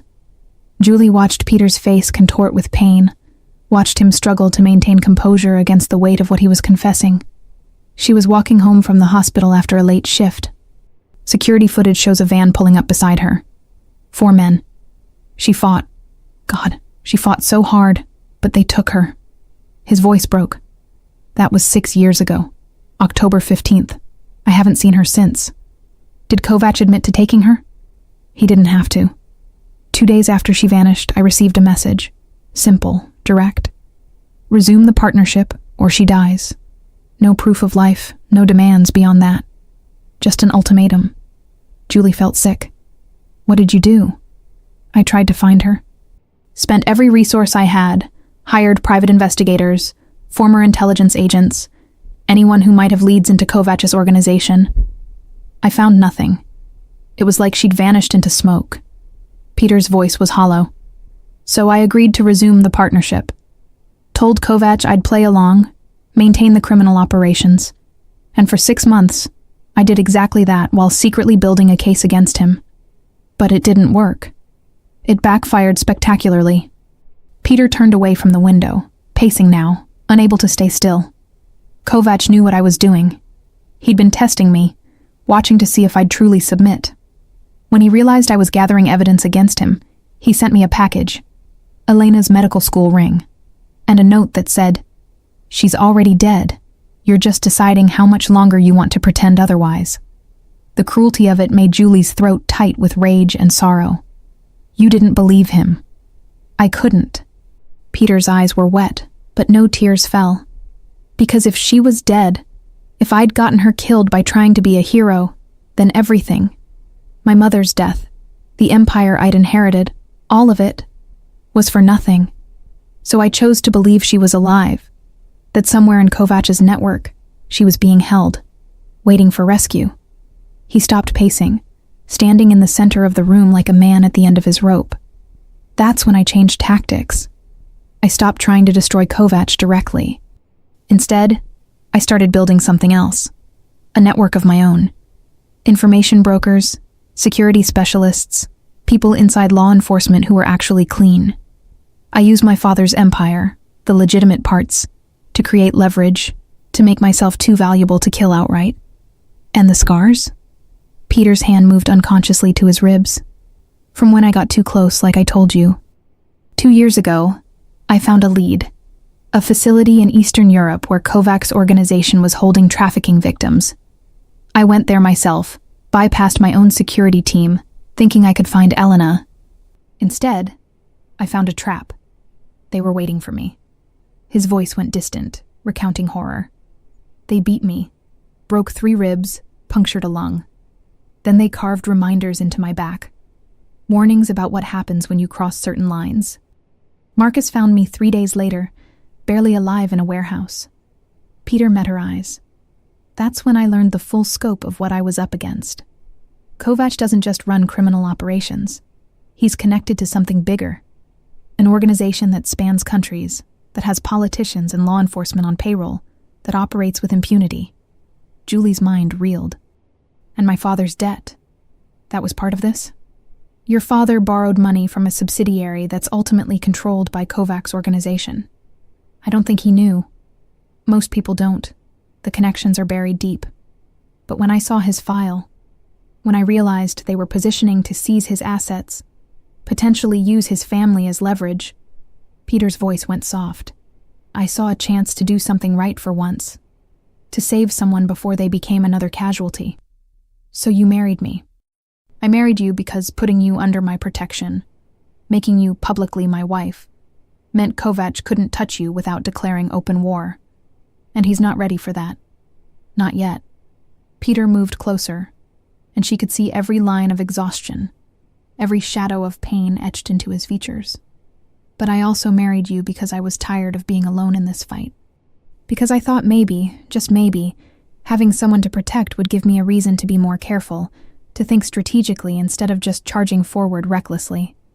That's not the only reason. Julie said it with certainty, watching something flicker in his eyes. Vulnerability. Carefully hidden, but there nonetheless. No, Peter admitted quietly. It's not. When I met your father, when he brought you to that first meeting, You remember the one where we were introduced? Julie nodded. She'd barely spoken during that meeting, had sat silently while her father and Peter discussed terms in language that felt clinical and distant. You looked at me like I was a person, not a solution, Peter continued. Everyone else, they see the money, the power, the Ashford name, but you saw through it. You looked angry and trapped and defiant, and I thought... He stopped, searching for words. I thought maybe someone who could see past the armor might be worth keeping close. The confession hung between them, intimate and dangerous. Julie felt her heart racing, felt the pull of something that went beyond gratitude or shared trauma. This was attraction, complicated and inconvenient, and absolutely terrifying given their circumstances. What happens now? She asked, her voice barely above a whisper. Now we stop running. Peter's expression hardened into something determined. Last night, when Kovac approached us, he made a mistake. He revealed that he's watching actively, that he's interested in you specifically. That means he sees you as leverage, which means we can use that. Use it how? Peter moved to a desk in the corner, pulling out a laptop and several files. For 6 years, I've been gathering intelligence on Kovac's operations. I know where his money flows, who his partners are, which politicians take his bribes. What I don't have is proof solid enough to bring him down. He's too careful, too insulated. But if we can make him move against us directly, if we can provoke him into making a mistake, you want to use me as bait. Julie said it flatly, understanding dawning. No. Peter's response was immediate, fierce. I want us to create a situation where Kovac thinks you're vulnerable, while actually maintaining complete control. It's different. It sounds like semantics. It's the difference between throwing you to wolves and setting a trap with you safely out of reach. He pulled up a document on the laptop, showing her what looked like financial records. Kovac's organization moves money through a series of shell companies. One of them, Meridian Holdings, is currently being investigated by the FBI. They don't have enough evidence to move forward, but if we could provide additional proof, connect Meridian directly to Kovac. Julie studied the screen, her mind working through implications. You think he'd panic, make a move. I think he'd try to eliminate the threat, which means coming after the source of the information. Peter's eyes met hers. That would be me. But if he thinks you're the one who accessed the files, who gave them to the FBI, he comes after me instead. Julie finished. And you catch him in the act. With every law enforcement agency in the country watching, yes. Peter's voice was steady, but she could see the conflict in his eyes. But Julie, this is dangerous. More dangerous than anything we've faced so far. If something goes wrong, then we make sure nothing goes wrong. She surprised herself with the certainty in her voice. You've been fighting alone for 6 years, Peter. You've sacrificed everything trying to save your sister and stop a monster. Let me help. Let me be part of this. He stared at her for a long moment, and she watched emotions war across his face. Fear for her safety, desperate hope that his plan might work, and something else. Something that looked like admiration. You're either the bravest person I've ever met, he said softly, or the most reckless. Can I be both? She managed a small smile. You are. That startled a laugh out of him. Brief, surprised, genuine. The sound transformed his face, softening the harsh lines and making him look younger, less burdened. Fair point. He moved around the desk, closing the distance between them until they stood barely a foot apart. This close, she could see the flecks of gold in his dark eyes, could smell the faint scent of coffee and something uniquely him, cedar and determination and exhaustion. If we do this, Peter said, his voice low and intense, you follow my lead. You trust Marcus and the security team. You don't take unnecessary risks. Understood? Understood. Julie lifted her chin, meeting his gaze steadily. But the same goes for you. No more running off alone to raid warehouses. We're partners now. Act like it. Something shifted in his expression. Surprise giving way to respect, then to something warmer and more dangerous. His hand came up slowly, giving her time to pull away. When she didn't, his palm cupped her cheek, the touch gentle despite the calluses she could feel against her skin. Partners. he murmured, testing the word. "I've never had one of those before." "Then we'll figure it out together." The moment stretched between them, charged with possibility and proximity. Julie's heart hammered against her ribs, and she was acutely aware of every place their bodies almost touched. His hand on her face, the scant inches between them, the heat radiating from him. It would be so easy to close that distance, to cross the line from partnership into something else entirely. Peter seemed to feel it too. His eyes dropped to her mouth, lingered there for a heartbeat. She saw him struggle with the impulse, saw desire war with restraint. Then, slowly, deliberately, he pulled back. "We should focus on the plan," he said, his voice rougher than before. "There's a lot to coordinate." Julie nodded, ignoring the flash of disappointment. He was right.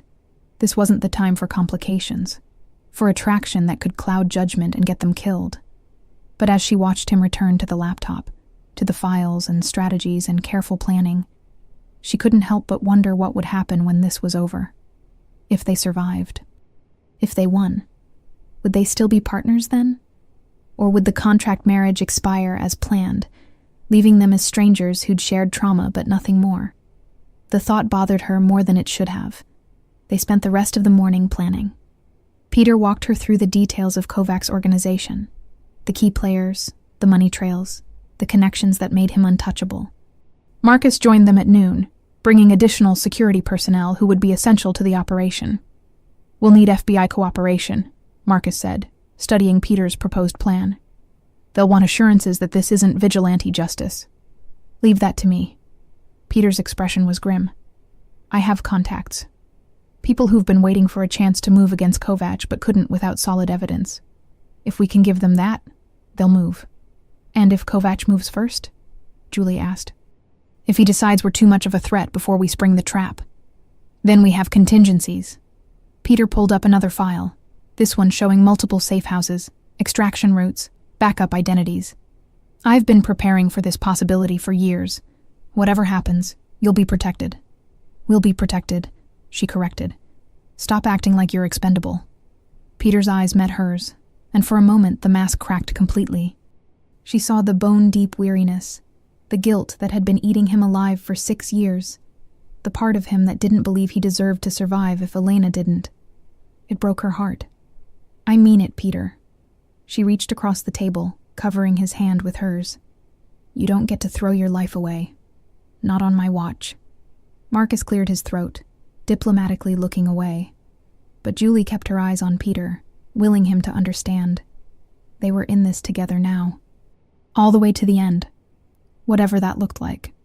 Finally, Peter nodded. "Together, then.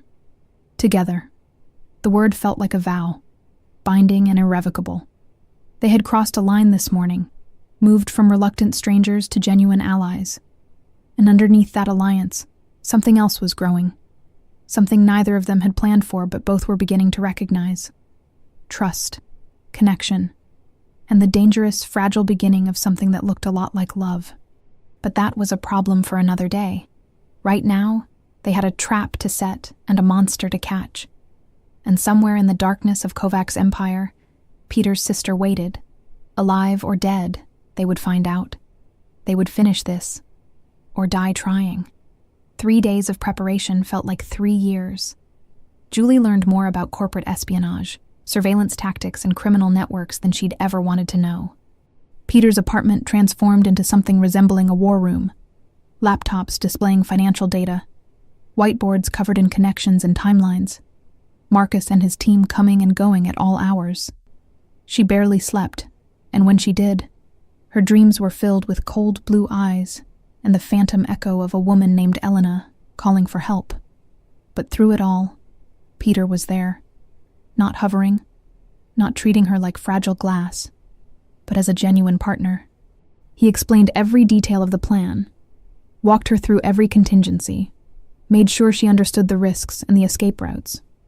And in the quiet moments between strategy sessions, she caught glimpses of the man beneath the armor, the one who made terrible coffee but kept trying, who had a dry sense of humor that surfaced when he was exhausted, who looked at her sometimes like she was the answer to a question he'd been afraid to ask. It was dangerous, this growing attachment.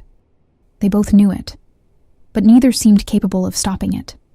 On the third night, as Marcus finalized arrangements with the FBI, Julie found Peter alone in the training room. He wasn't hitting the bags this time, just sitting on the bench, staring at his wrapped hands, lost in thought. The vulnerability of the posture made her heart ache. "Can't sleep either?" she asked from the doorway. He looked up, and the exhaustion on his face was stark in the harsh fluorescent lighting. "Too much to think about. Want company?" He hesitated, then nodded.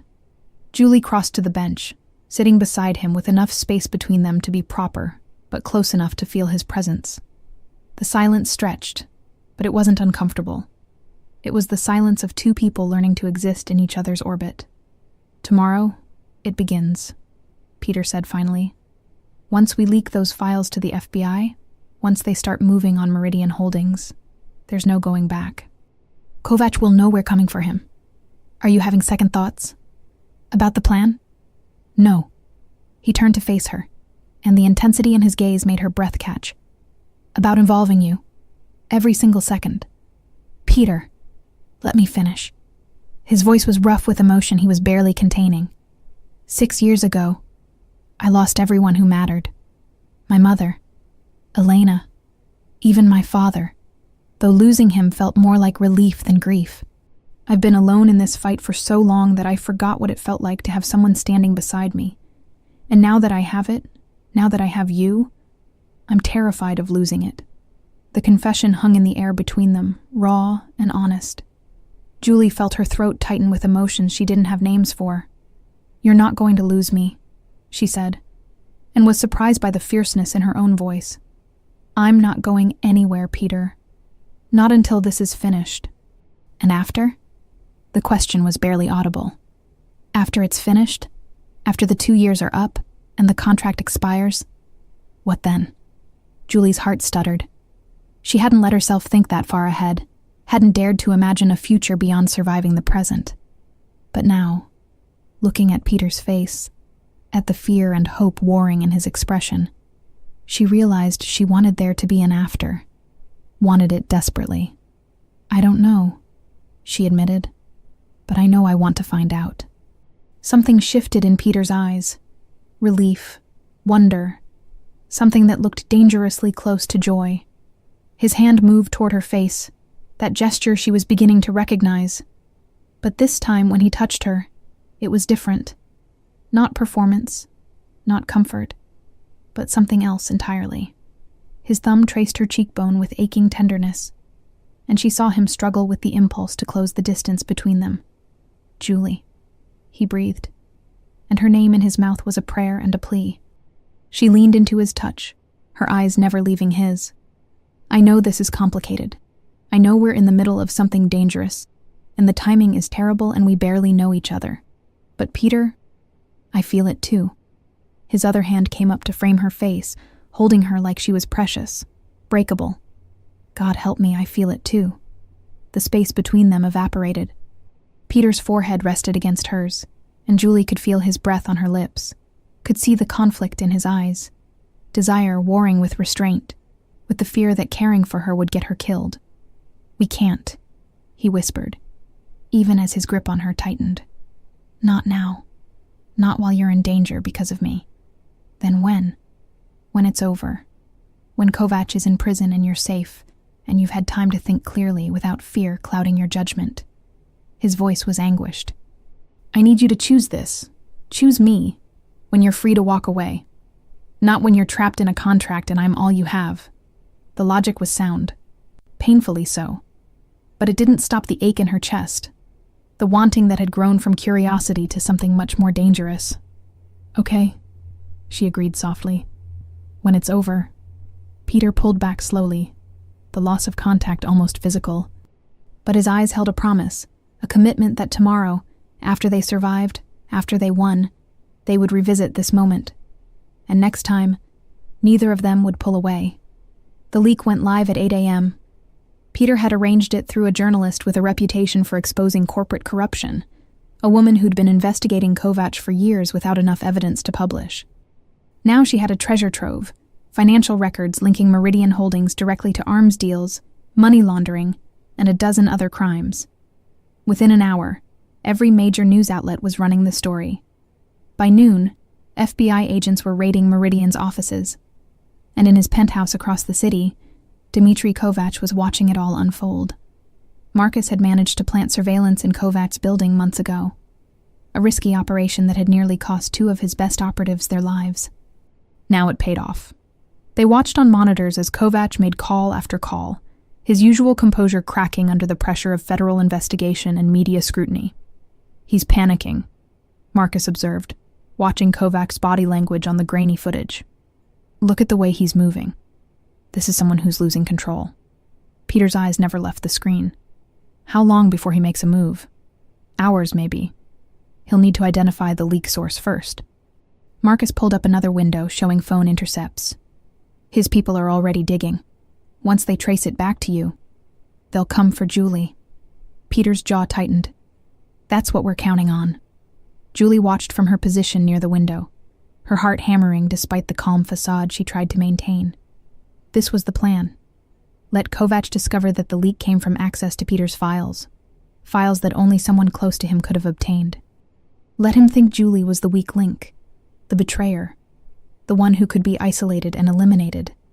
What Kovac didn't know was that every move he made was being monitored, that the FBI had agents positioned around the building, that Marcus's team had transformed the penthouse into a fortress with enough surveillance and security to catch Kovac's people in the act of attempted murder, a crime that would finally put him away for good. "Contact," one of Marcus's operatives said suddenly, pointing at a monitor. 3 vehicles, approaching from the south. Occupants match known Kovac associates. Peter was instantly alert, moving to Julie's side. "They're moving faster than expected. Should we abort?" Marcus asked, his hand already reaching for his radio to signal the FBI. "No." Julie surprised herself with the firmness in her voice. "We stick to the plan." Peter looked at her, conflict clear in his expression. She could see him weighing options, calculating risks, struggling between strategic necessity and the overwhelming urge to protect her. "Trust the plan," she said quietly, echoing his own words from days ago. "Trust your team. Trust me." After an agonizing pause, Peter nodded. "Positions everyone. This happens exactly as we planned." The next 20 minutes were choreographed chaos. Marcus's team melted into positions throughout the building, invisible but present. FBI agents in unmarked cars took up surveillance positions on the street, and Julie allowed herself to be positioned exactly where she needed to be, visible through the floor-to-ceiling windows of the penthouse, alone and apparently vulnerable. The bait in the trap. Peter hated it. She could see it in every line of his body as he retreated to the hidden panic room that had been installed days ago, close enough to reach her in seconds if needed, far enough to sell the illusion that she was unprotected. His eyes met hers one last time before the door closed, and the anguish there nearly broke her resolve. "I've got you," Marcus's voice said, through the nearly invisible earpiece she wore. "You're not alone, Mrs. Ashford. Just breathe and stick to the script." Julie nodded, even though no one could see her. She moved to the desk, pulled out her laptop, and began the performance they'd rehearsed, typing furiously, as if working on something urgent, checking her phone nervously, looking toward the door with faked anxiety. Every gesture designed to paint a picture. Guilty wife, realizing what she'd done, afraid of consequences. The elevator dinged. Julie's heart lurched into her throat, but she forced herself to stay in character. Kept typing. Pretended not to hear the footsteps approaching down the hallway. The front door opened. Not crashed through, but opened with a key that shouldn't exist. Kovac's people had gotten past building security, had somehow obtained access. The realization that they could reach her this easily, contract or not, sent real fear coursing through her veins. 3 men entered the penthouse. 2 were muscle, large, brutal-looking, with the dead eyes of people who'd killed before. But the third was smaller, sharper, with an intelligence in his gaze that was somehow more frightening than the thug's violence. "Mrs. Ashford," the intelligent one said, his accent placing him somewhere in Eastern Europe. "We need to have a conversation about your recent activities. Julie stood slowly, letting her laptop fall closed. I don't know what you're talking about. No? Then perhaps you can explain how files from your husband's private server ended up in the hands of the FBI? He moved closer, his smile cold and calculating. Mr. Kovac is very disappointed. He had such hopes for your marriage. I didn't.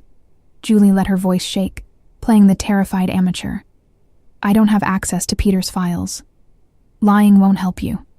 The man gestured to the thugs, who moved to flank her, cutting off escape routes. You have two choices. Come with us quietly and answer Mr. Kovac's questions. Or resist, and we take you by force. Either way, you're leaving this apartment.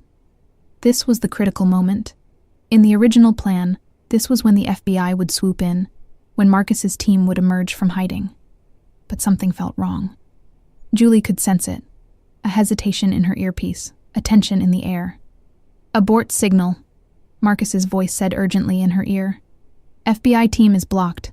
Accident on the street. Response delayed. Peter, we need to... But Julie didn't hear the rest because one of the thugs lunged, grabbing her arm with bruising force. Instinct and adrenaline took over.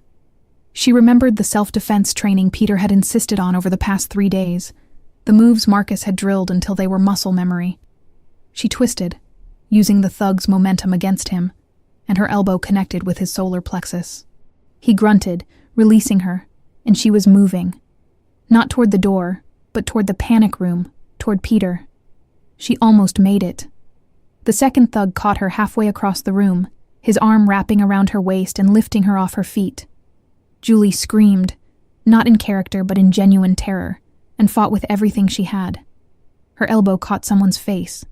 Her heel connected with a kneecap. But there were 3 of them, and one of her. And training only went so far against size and experience. The panic room door exploded outward. Peter emerged like a force of nature, all controlled violence and terrifying focus. He moved with a precision that spoke of training far beyond corporate executive, every strike calculated and devastating. The thug holding Julie released her to face this new threat, and she stumbled backward, watching in shocked awe as Peter dismantled Kovac's men with brutal efficiency. It was over in less than 30 seconds.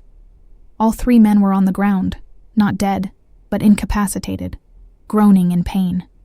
And Peter stood over them, chest heaving, his knuckles split and bleeding, looking like some avenging angel carved from rage and desperation.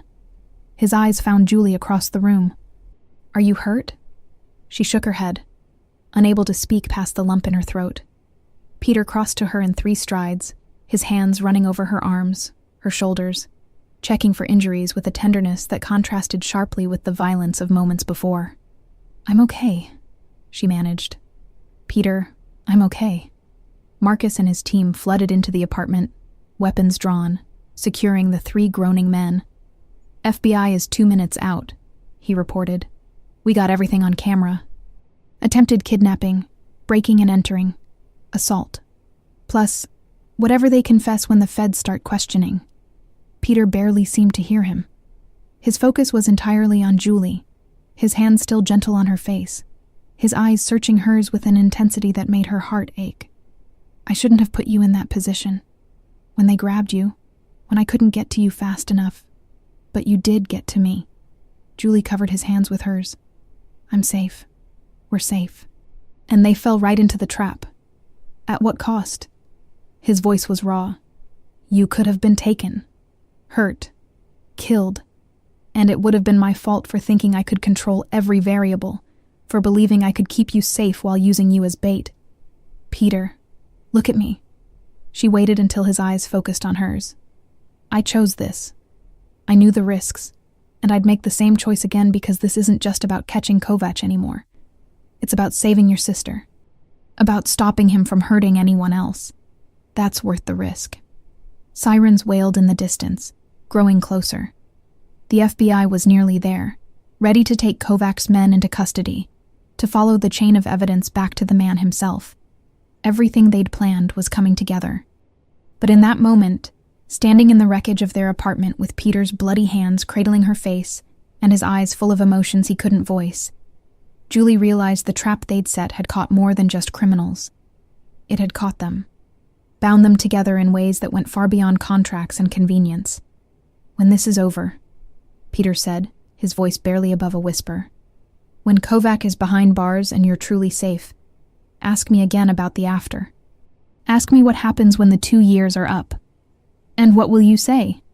His thumb traced her lower lip, a touch so gentle it made her shiver. "I'll say that I don't want you to leave. That somewhere between marriage contracts and corporate espionage, I fell for my own wife. And I'll ask if there's any chance she might feel the same." Julie's breath caught. This wasn't the plan. They'd agreed to wait, to avoid complications.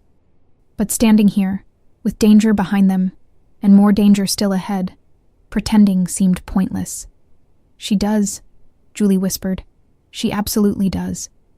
The words hung between them, a confession and a promise. Peter's forehead dropped to rest against hers, and she felt the shuddering breath he released. Relief and wonder, and something that felt like coming home. The apartment filled with FBI agents, with Marcus giving reports, with the controlled chaos of law enforcement securing a scene. But for just a moment, Peter and Julie stood in the eye of the storm, holding on to each other, acknowledging the truth they'd both been avoiding. This marriage had stopped being fake the moment they'd started being honest. And whatever happened next, whether they found Elena, whether Kovac fell, whether the danger ever truly ended, they would face it together. Not because a contract required it, but because they chose it. The interrogation room smelled like stale coffee and desperation. Julie watched through the one-way glass as FBI Special Agent Sarah Chen circled the intelligent one, the man who'd tried to take her. His name was Viktor Petrov, and according to the initial background check, he'd been Kovac's right hand for over a decade. If anyone knew where Elena was, it would be him. Peter stood beside her, so close their shoulders touched. He hadn't left her side since the FBI had arrived, as if afraid that letting her out of his sight might make her disappear. His hand found hers in the darkness of the observation room, fingers lacing together with a desperate intensity that had nothing to do with the interrogation they were watching. "He's not going to talk," Peter said, his voice tight with frustration. "Kovac's people are loyal. They know what happens to those who betray him." "Chen is good," Marcus countered from his position near the door. "She's broken harder cases than this." On the other side of the glass, Chen leaned against the table, her posture deceptively casual. "Here's what I don't understand, Victor. You're looking at 20 years minimum for attempted kidnapping. Add in the weapons charges, the breaking and entering, assaulting Mrs. Ashford. We're talking 30 to life. And for what? Loyalty to a man who'll cut you loose the second it's convenient?" Victor's expression didn't change. "I want my lawyer." "You can have your lawyer. But before they get here, let me show you something." Chen pulled out a tablet, sliding it across the table. "This is a spreadsheet we recovered from Meridian Holdings. See that column? Those are payments made to offshore accounts. And look, there's your name. Except the payments stopped 6 months ago." For the first time, something flickered across Victor's face. Surprise, followed quickly by suspicion. "Kovac has been stealing from you," Chen continued, her voice sympathetic. "From all of you. While you risk your life for him, he's been siphoning money that should have been your cut. How does that make you feel, Victor? Still loyal?" Peter's hand tightened on Julie's. She could feel the tension radiating from him, the desperate hope that this might work, that they might finally get answers. "I have nothing to say," Victor said, but his voice had lost some of its certainty. Chen nodded as if expecting this. "Fair enough, but let me tell you what happens next. We're raiding Kovac's properties as we speak. His offices, his residences, his warehouses. And when we find what we're looking for, when we locate the trafficking victims, the evidence of his other crimes, whoever cooperates first gets the deal. The rest? They go down with the ship." She stood, moving toward the door. "Think about it, Victor. Think about whether Dmitry Kovac is worth spending the rest of your life in prison. Your lawyer should be here in an hour. Make your decision by then." Chen exited the interrogation room, joining them in the observation area moments later. She looked exhausted, her suit rumpled, but her eyes were sharp. "He's wavering. Give him time alone to think. Let the paranoia work on him. If Kovac really has been skimming from his own people, That's leverage we can use. What about the raids? Peter asked. Have you found anything? Chen's expression darkened. We hit 3 properties simultaneously. The office was clean. Too clean. Like they knew we were coming and sanitized everything. But one of the warehouses... She paused, choosing her words carefully. We found holding cells. Empty now, but recently used. There's evidence of multiple people being kept there. DNA samples are being processed. Julie felt Peter go rigid beside her. Elena, he breathed. Could she have been there? We don't know yet. The DNA processing takes time. But Peter... Chen's voice softened with something like pity. Even if she was there, she's not anymore. Kovac would have moved her the moment he knew we were coming. The devastation on Peter's face was unbearable. Julie turned to him, her free hand coming up to his chest, feeling his heart hammering beneath her palm. We're getting closer, she said firmly. This is the closest you've been in 6 years. Don't give up now. His eyes met hers, and she saw the war raging behind them. Hope and despair, determination and exhaustion. What if we're too late? What if all this time I've been chasing a ghost? Then we find out the truth, Julie said. Whatever it is. But we don't stop until we know. Marcus's phone buzzed. He glanced at it, then looked up sharply. We have a problem. Kovac just left his penthouse. He's on the move. Chen was immediately alert. Where? Unknown. He got into a car with diplomatic plates. Russian embassy. Our surveillance can't follow without causing an international incident. Peter's face went pale. He's running. He knows we're coming for him, and he's running. Or he's consolidating, Chen countered. Moving assets, destroying evidence, tying up loose ends. She met Peter's eyes, and her expression was grim. Loose ends might include your sister, if she's still alive. The words hung in the air like a death sentence. Peter pulled away from Julie, began pacing the small observation room like a caged animal. We need to find him. Now. Before he what? Chen's voice was sharp. Peter, you're a civilian. You've already pushed the boundaries of what I can allow by being here during the interrogation. I can't let you go after Kovac yourself. Then what do you suggest? We sit here while he destroys evidence and kills anyone who can testify against him? I suggest you let us do our job. Chen's tone brooked no argument. We have teams tracking his known associates, monitoring his properties. If he makes contact with anyone, we'll know. That's not good enough. It's going to have to be. Chen moved toward the door. I need to coordinate with the other teams. Marcus, keep him here. Don't let him do anything stupid. She left, and the silence that followed was suffocating. Julie watched Peter struggle with the helplessness, with the knowledge that after all their planning, all their risks, Kovac might still slip away. There's another option, Marcus said quietly. He was looking at his phone, his expression troubled. I have a contact, someone who's been watching Kovac's organization for years. Not law enforcement, something else. He might know where Kovac would run. Peter stopped pacing. Who? Better you don't know the details. But, if you want me to make the call... Marcus left the offer hanging. It was a line being offered, Julie realized. A chance to step outside the law, to use methods the FBI couldn't. Peter had spent 6 years building resources, creating networks outside official channels. This was what he'd been preparing for. Do it, Peter said. Peter, wait. Julie moved to him, catching his arm. Think about what you're saying. If you go after Kovac outside the law, you're risking everything. The evidence we've gathered, the case the FBI is building, all of it could be compromised. I don't care about the case. His voice was raw, stripped of pretense. I care about finding my sister before Kovac disappears, and I lose my last chance to bring her home. And if she's already gone? If you throw away your life chasing someone who's been dead for years? The cruelty of the question made Peter flinch. But Julie didn't back down. Someone had to say it, had to make him see reason. Then at least I'll know, he said quietly. At least I won't spend the rest of my life wondering if I could have saved her and chose safety instead. Julie saw the resolve in his eyes and knew she'd lost the argument. Peter was going to do this, with or without her approval. The only question was whether she'd let him do it alone. "Fine," she said. "But I'm coming with you." "Absolutely not. You don't get to protect me anymore, Peter. We're partners, remember? You don't go into danger without me." "Julie, this isn't like the trap we set here. This is real field work, potentially violent, definitely illegal. I won't risk you." "You don't have a choice." She squared her shoulders, meeting his gaze with determination. "Either we do this together, or I call Agent Chen right now and tell her what you're planning." Peter stared at her, conflict warring across his features. Marcus made a sound that might have been a laugh. "She's got you there, boss."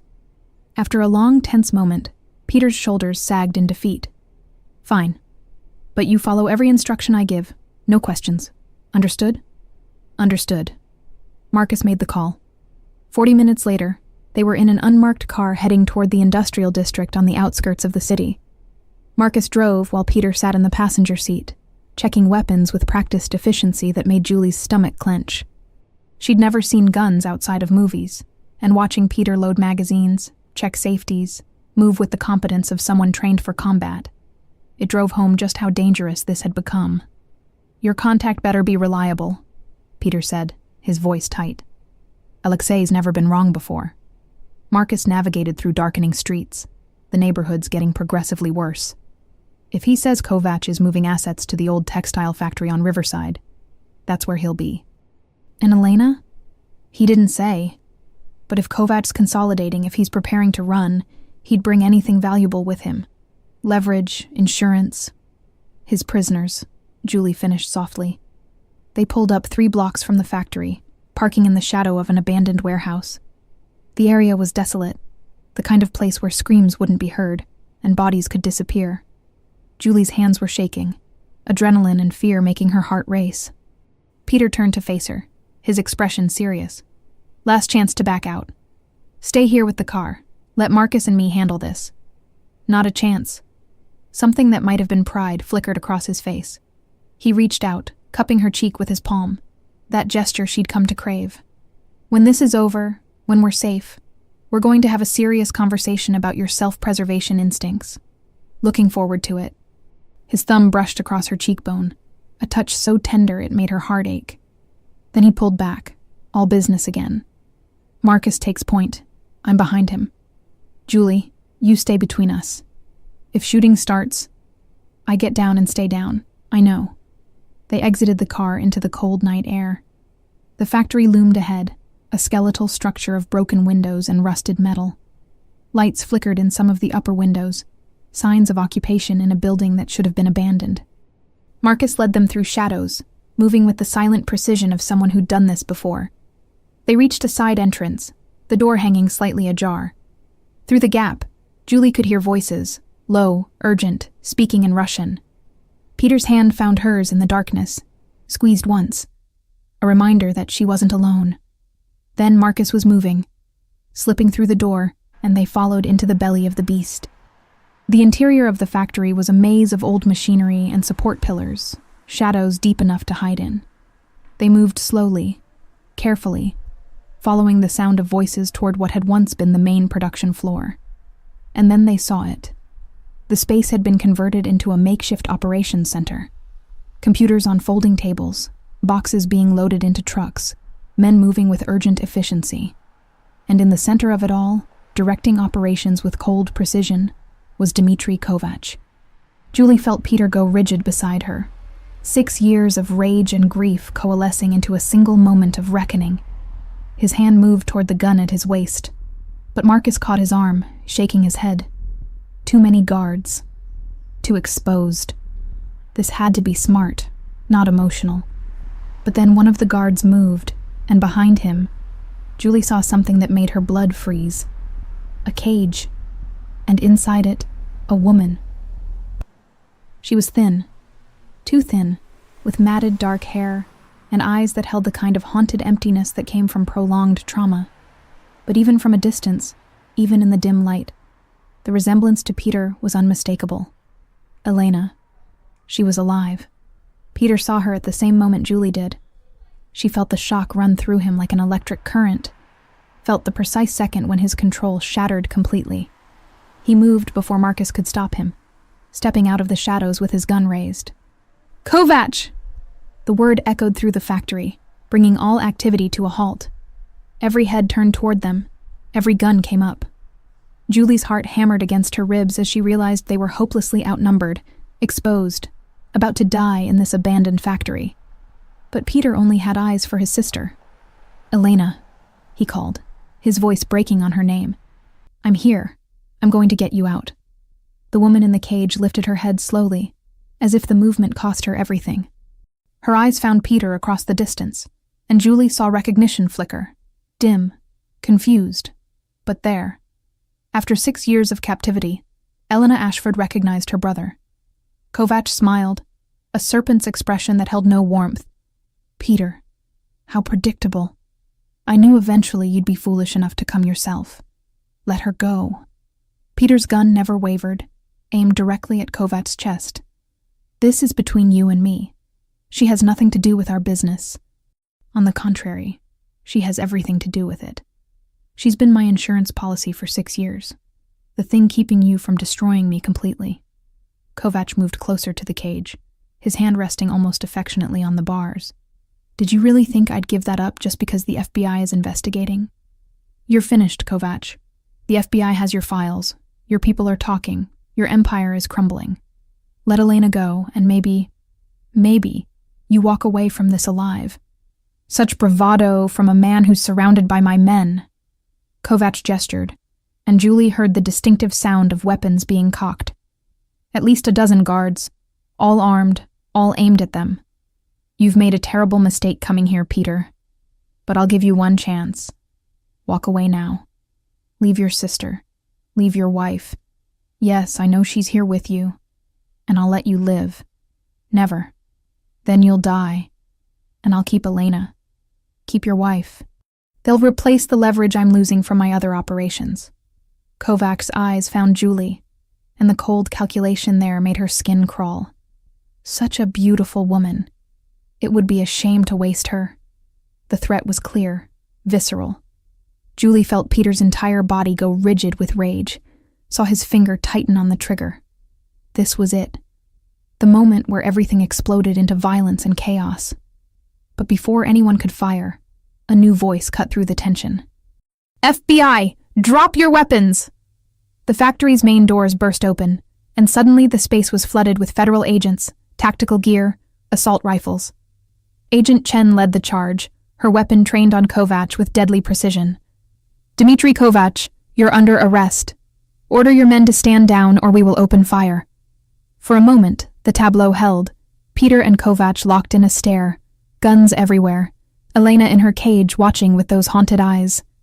Julie could barely breathe, waiting for someone to make the wrong move and turn this into a bloodbath. Then, slowly, Kovac smiled. "It seems we're at an impasse." "No," Chen said coldly.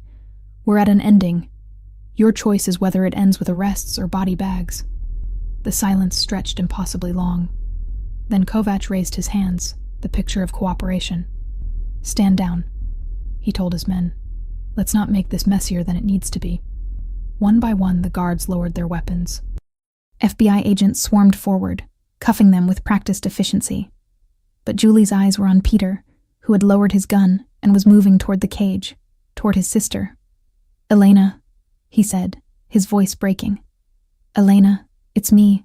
It's Peter. You're safe now. You're safe." The woman in the cage stared at him with those empty eyes, and Julie's heart broke at the devastation on Peter's face. 6 years of hoping, of searching, of refusing to give up. And now, facing the reality of what those years had cost his sister.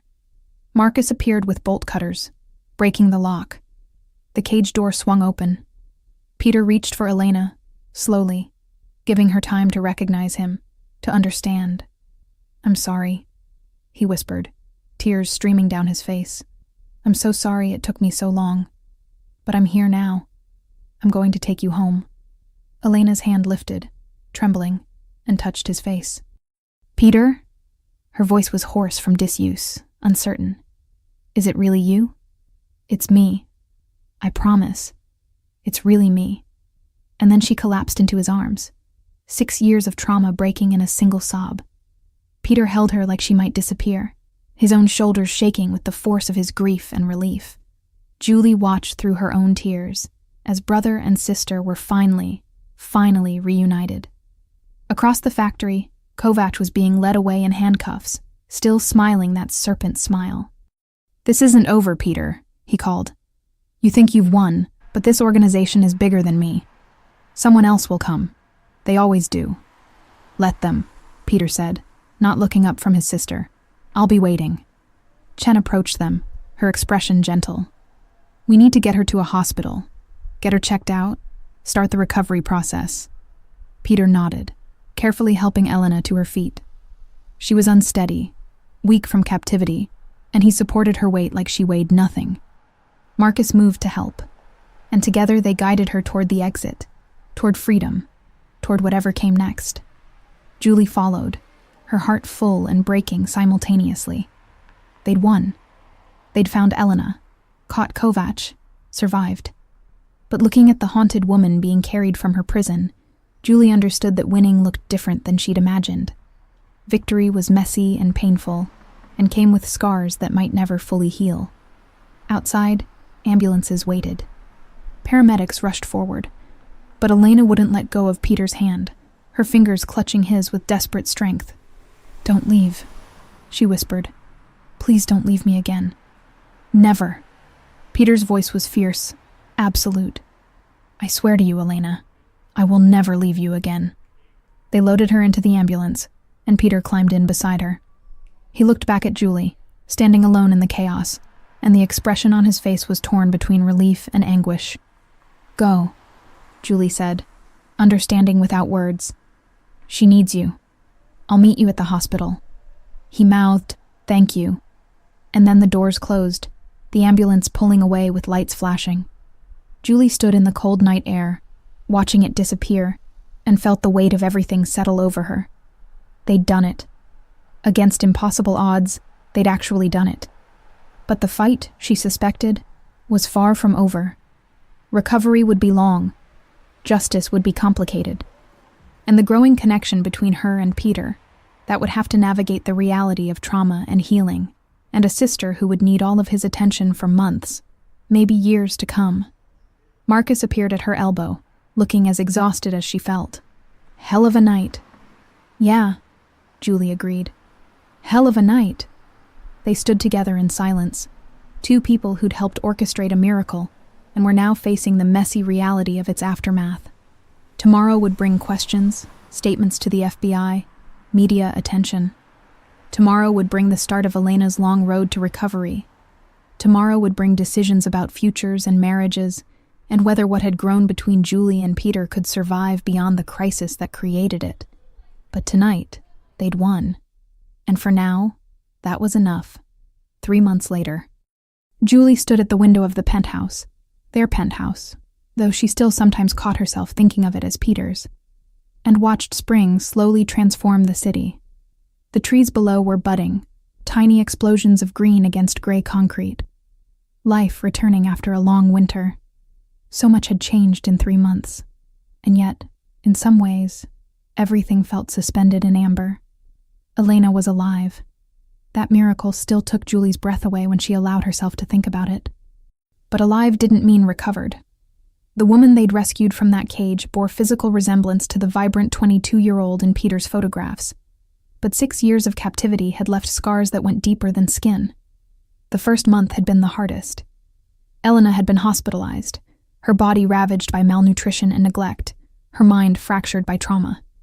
Peter had barely left her side, sleeping in hospital chairs, holding her hand through nightmares, talking to her for hours about memories she sometimes recognized and sometimes didn't. Julie had visited when she could, bringing books and flowers and quiet company, but she knew her place was peripheral. This was Peter and Elena's time to reconnect, to rebuild a relationship that had been violently severed. Julie had moved through those weeks in a strange fog, attending FBI debriefings, giving statements, watching the media circus surrounding Kovac's arrest from a careful distance. The marriage contract that had brought her into Peter's life remained in effect. 18 months still to go. but they existed in a holding pattern, their growing connection frozen at the moment when the ambulance doors had closed. They hadn't finished their conversation, hadn't explored the feelings that had sparked between them during the investigation. Peter was consumed with Elena's care, and Julie refused to add pressure to an already impossible situation. But God, she missed him. Not just his presence. He came home most nights, exhausted and hollowed out by the weight of his sister's suffering. But the connection they'd begun to build, the partnership, the understanding, the way he'd looked at her in the training room and promised an after that seemed increasingly distant. "You're thinking too loud." Julie turned to find Elena standing in the doorway of the guest room she'd been staying in since her release from the hospital 2 weeks ago. She looked better than she had, the hollows in her cheeks less pronounced, color returning to her skin, but her eyes still held that haunted quality, the shadow of 6 years that might never fully lift. "Sorry," Julie said, managing a smile. "Didn't mean to disturb you." "You didn't." Elena moved into the living room with careful steps, as if still learning to trust that the space was safe, that she was really free. Peter called. He's going to be late, meeting with the prosecutors about Kovac's trial. The trial. It loomed in their future, a necessary reckoning that would require Elena to testify, to relive trauma in a courtroom. Peter was trying to prepare her for it, but they all knew it would be devastating. "How are you feeling about it?" Julie asked gently. Elena was quiet for a moment, her fingers tracing the edge of the sofa. Terrified, but also ready, I think. I want him to pay for what he did. Not just to me, but to all the others. Her voice dropped. There were others, you know. In that place. Before me. After me. I heard them sometimes through the walls. Crying. Screaming. Julie's throat tightened with rage and sorrow. "I'm so sorry." Peter blames himself. Elena looked up, and her gaze was sharper than it had been, more present. "He thinks he should have found me sooner. That if he'd just been smarter, faster, better, I wouldn't have suffered. That's not... I know it's not his fault. I've told him 1,000 times. But he carries guilt like other people carry wallets. It's just part of him now." Elena moved to sit beside Julie, a gesture of trust that felt significant. "He talks about you, you know, when he sits with me at night and thinks I'm sleeping." Julie's heart stuttered. "What does he say? That you saved him? That marrying you was supposed to be a tactical move, a way to protect you and gain leverage against Kovac. But somewhere in the middle of it all, you became the thing that kept him going." Elena's smile was sad, knowing. "He loves you. He's just too afraid to tell you because he thinks he doesn't deserve happiness while I'm still broken." The confession hung in the air, overwhelming in its honesty. Julie felt tears prick her eyes. "You're not broken, Elena. Maybe not. But I'm not fixed either. And I won't be for a long time. Years, probably. Therapy, recovery, learning to be a person again instead of..." She trailed off, the words too painful to voice. "You don't have to do it alone," Julie said softly. "You have Peter. And if you'll let me, you have me too." Elena studied her for a long moment, something like wonder crossing her features. "You really mean that? You'd stay even though the danger is over?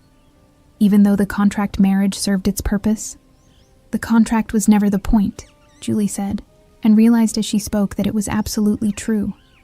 Maybe it was in the beginning. But now... She looked at Elena, at this woman who'd survived the unimaginable, and felt a fierce protective love that had nothing to do with Peter. "Now you're family, both of you. And I don't abandon family." Elena's eyes filled with tears. "I can see why he loves you." Before Julie could respond, the front door opened. Peter entered, looking exhausted and wind-worn, his suit rumpled from a long day. He stopped when he saw them together on the sofa, surprise flickering across his face. "Did I miss something?" he asked, setting down his briefcase. "Just girl talk," Elena said, standing. She crossed to her brother and hugged him, a gesture that still seemed to surprise him every time, as if he couldn't quite believe she was real and here and safe. "I'm going to read for a bit. Leave you two alone." She disappeared into her room, and Peter turned to Julie with questions in his eyes. What was that about? Just talking, Julie said, her heart hammering. How did the meeting go? Long. Complicated. The prosecutors are confident, but he ran a hand through his hair, a gesture of frustration she'd come to recognize. They want Elena to testify, not just about her own captivity, but about what she witnessed. The other victims, the organization's operations. It's going to be brutal. She knows. She's ready to do it anyway. Peter's expression crumbled slightly, pride and grief warring on his features. She's so much stronger than I am. That's not true, isn't it?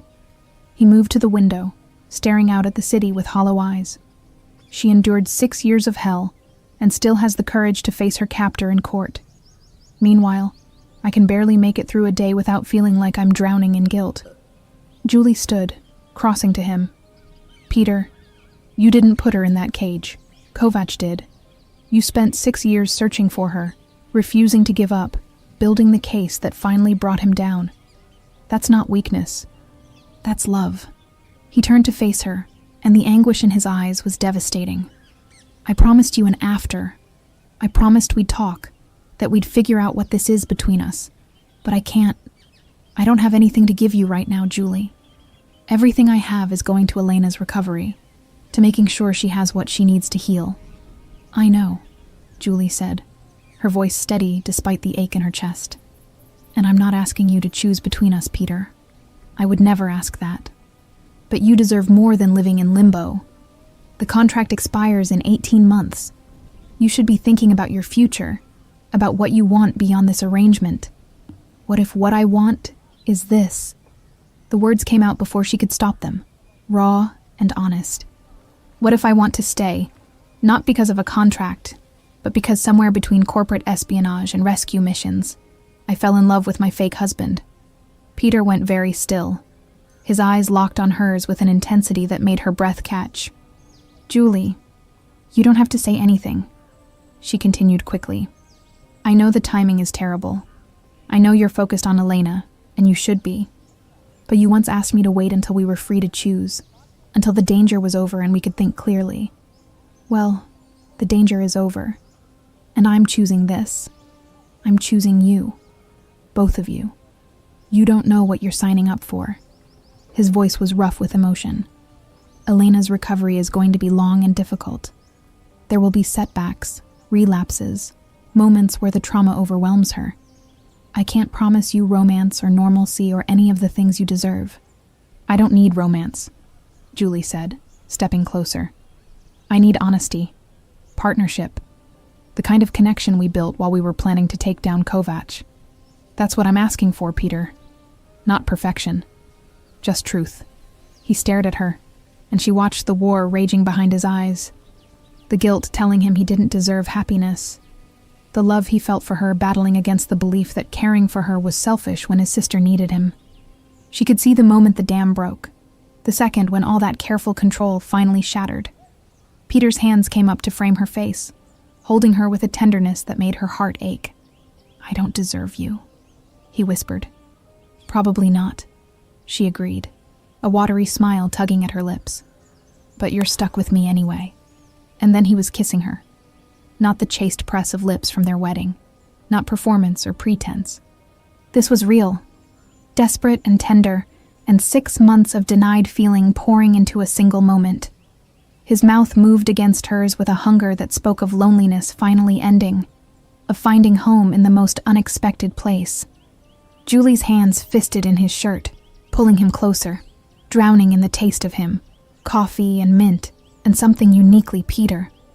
Time seemed to suspend, the world narrowing to just this, the warmth of his hands on her face, the press of his lips against hers, the thundering of her heart against her ribs. When they finally broke apart, both breathing hard, Peter rested his forehead against hers.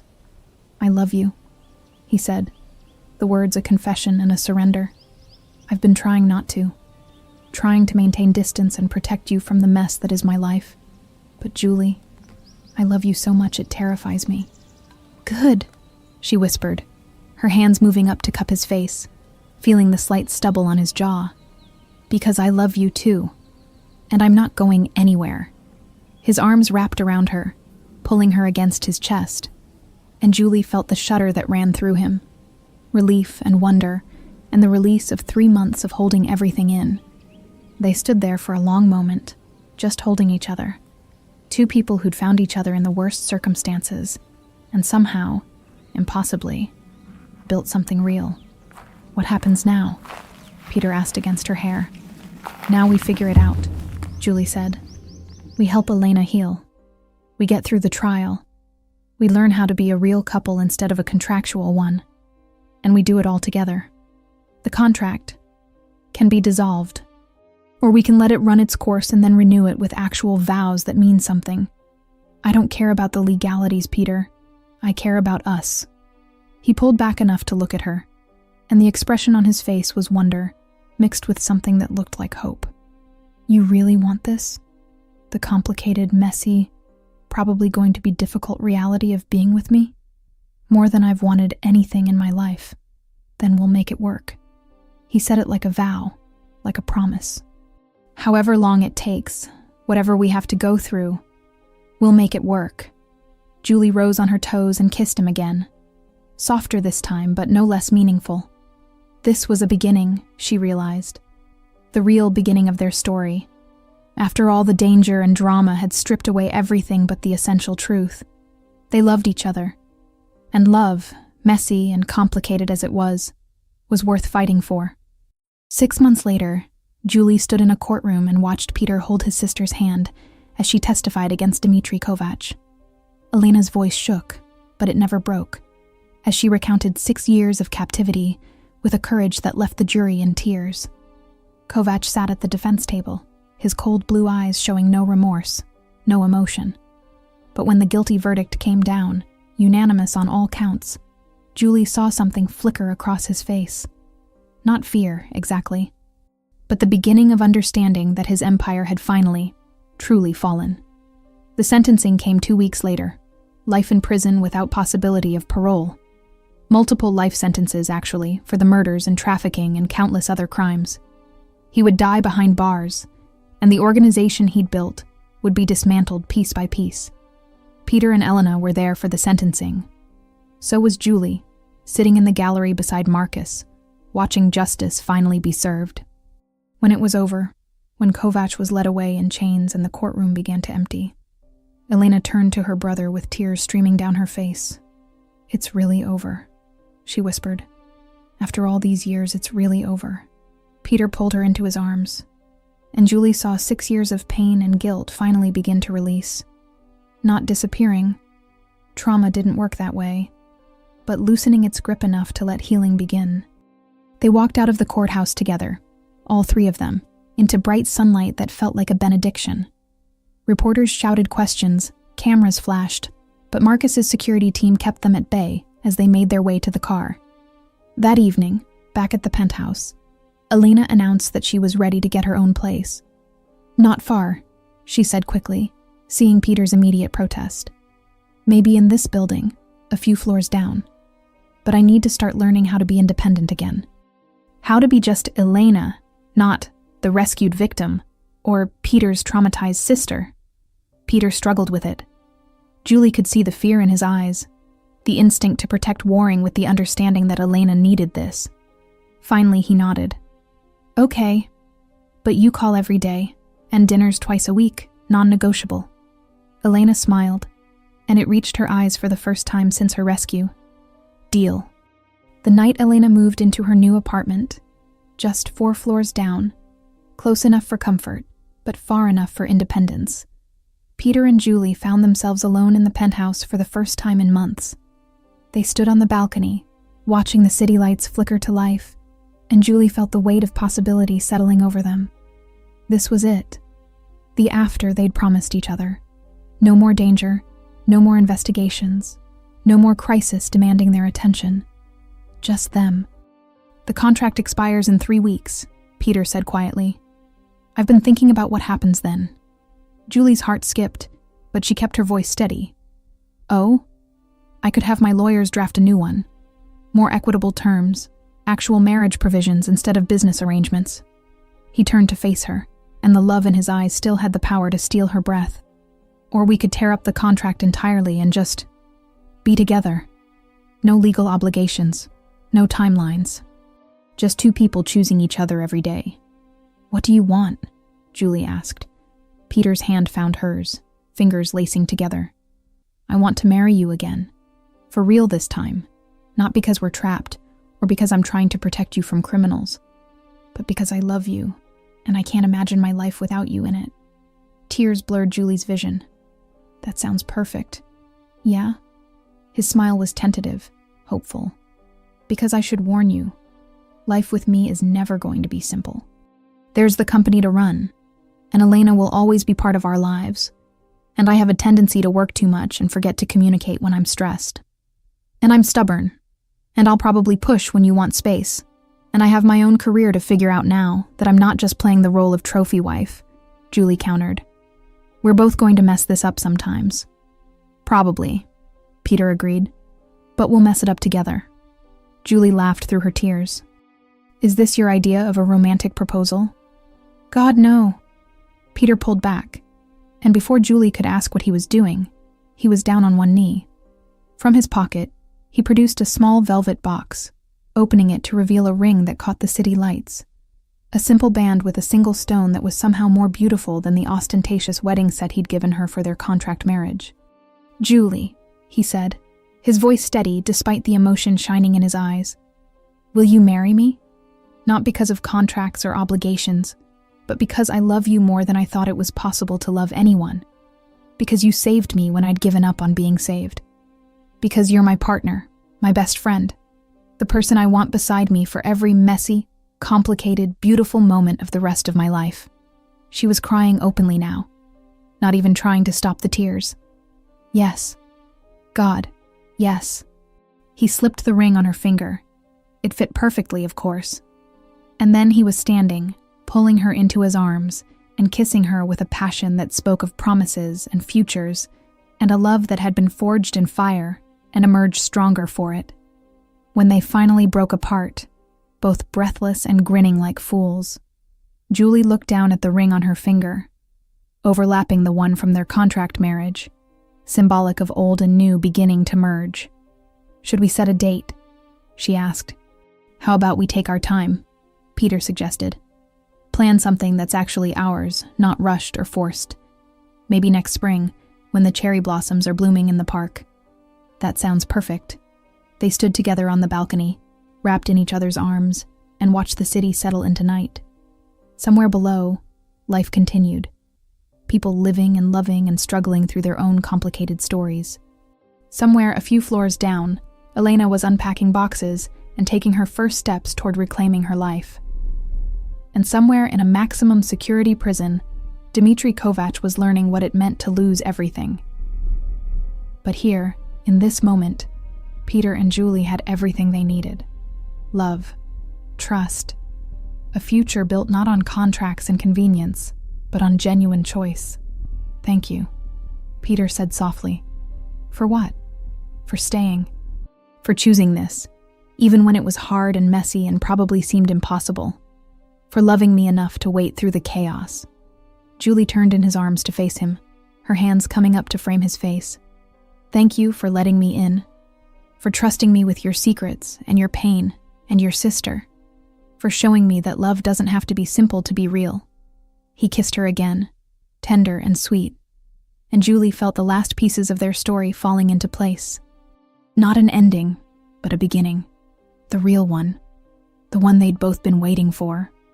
They went inside eventually, hands still linked, and began the work of building their life together. Not perfectly, not without struggles and setbacks and moments of doubt, but together. And in the end, that was all that mattered. They'd been forced into marriage by circumstance, had built a partnership through danger, and had fallen in love in the spaces between crisis and resolution. Now they had the rest of their lives to discover what came after. And Julie couldn't wait. 1 year later, the cherry blossoms were in full bloom, painting the park in shades of pink and white that looked like something out of a dream. Julie stood at the end of a rose-petal-strewn aisle, wearing a dress that was all her choice this time. Simple, elegant, the kind of gown that made her feel beautiful instead of suffocated. At the other end, Peter waited with Marcus at his side. But that wasn't what made Julie's heart swell. It was Elena standing opposite Marcus, serving as Julie's maid of honor, wearing a soft lavender dress and a smile that reached her eyes. She'd come so far in the past year, therapy, support groups, even enrolling part-time in medical school, to finish the degree she'd been forced to abandon. She still had hard days, still carried scars that would never fully fade. But she was healing, growing, living. The music started, and Julie walked down the aisle, not given away by anyone, but choosing her own path. When she reached Peter, the look in his eyes made everything they'd been through worth it. "Hi," he whispered. "Hi," she whispered back. This time when they said their vows, they meant every word. This time when they kissed, it wasn't performance but promise. This time when they were pronounced husband and wife, it was real in every way that mattered. And as they walked back down the aisle together, hands linked and smiles genuine, Julie caught Elena's eye. Peter's sister was crying. Happy tears, the kind that came from witnessing love triumph over trauma. And she mouthed 2 words, "Thank you." Julie smiled back, understanding without words. They'd all saved each other in the end. And that was the greatest love story of all. The end. This story is a work of fiction. All characters, events, and situations portrayed in this narrative are entirely fictional. Any resemblance to real people or real events is purely coincidental. This content is intended for entertainment purposes only. I stood in white but felt no light, a promise signed in borrowed time. They called it love, but I knew the truth. I was a deal, not a bride that night. I learned to smile, learned to stay quiet, carry my fear like a hidden flame. But in your eyes, behind the walls, I saw a man drowning in pain. We were both trapped in different cages, both pretending we were strong. I thought I was saving my family, never knew you were saving me all along. If love is danger, let it be. I'll stand with you in the fire. We weren't written in destiny, but we chose to stay. We chose desire through secret scars and endless nights. When the world tried to pull us apart, I didn't marry a contract or a name. I married your broken heart.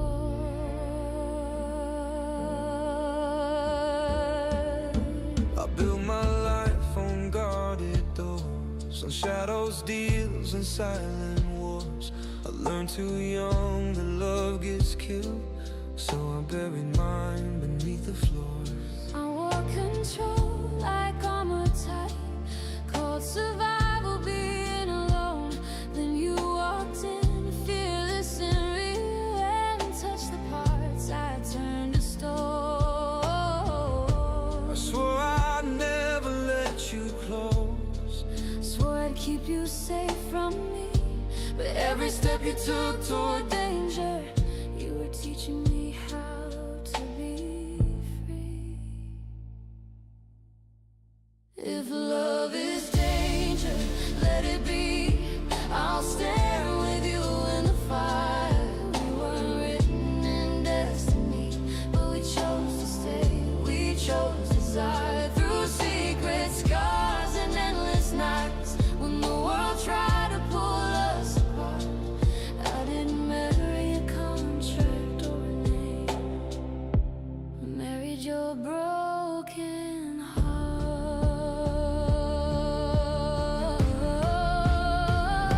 I could have run, I had the chance, but love isn't safety, it's a stand. I could have pushed you far away, but you reached for my shaking hand. And somewhere between fear and truth, We started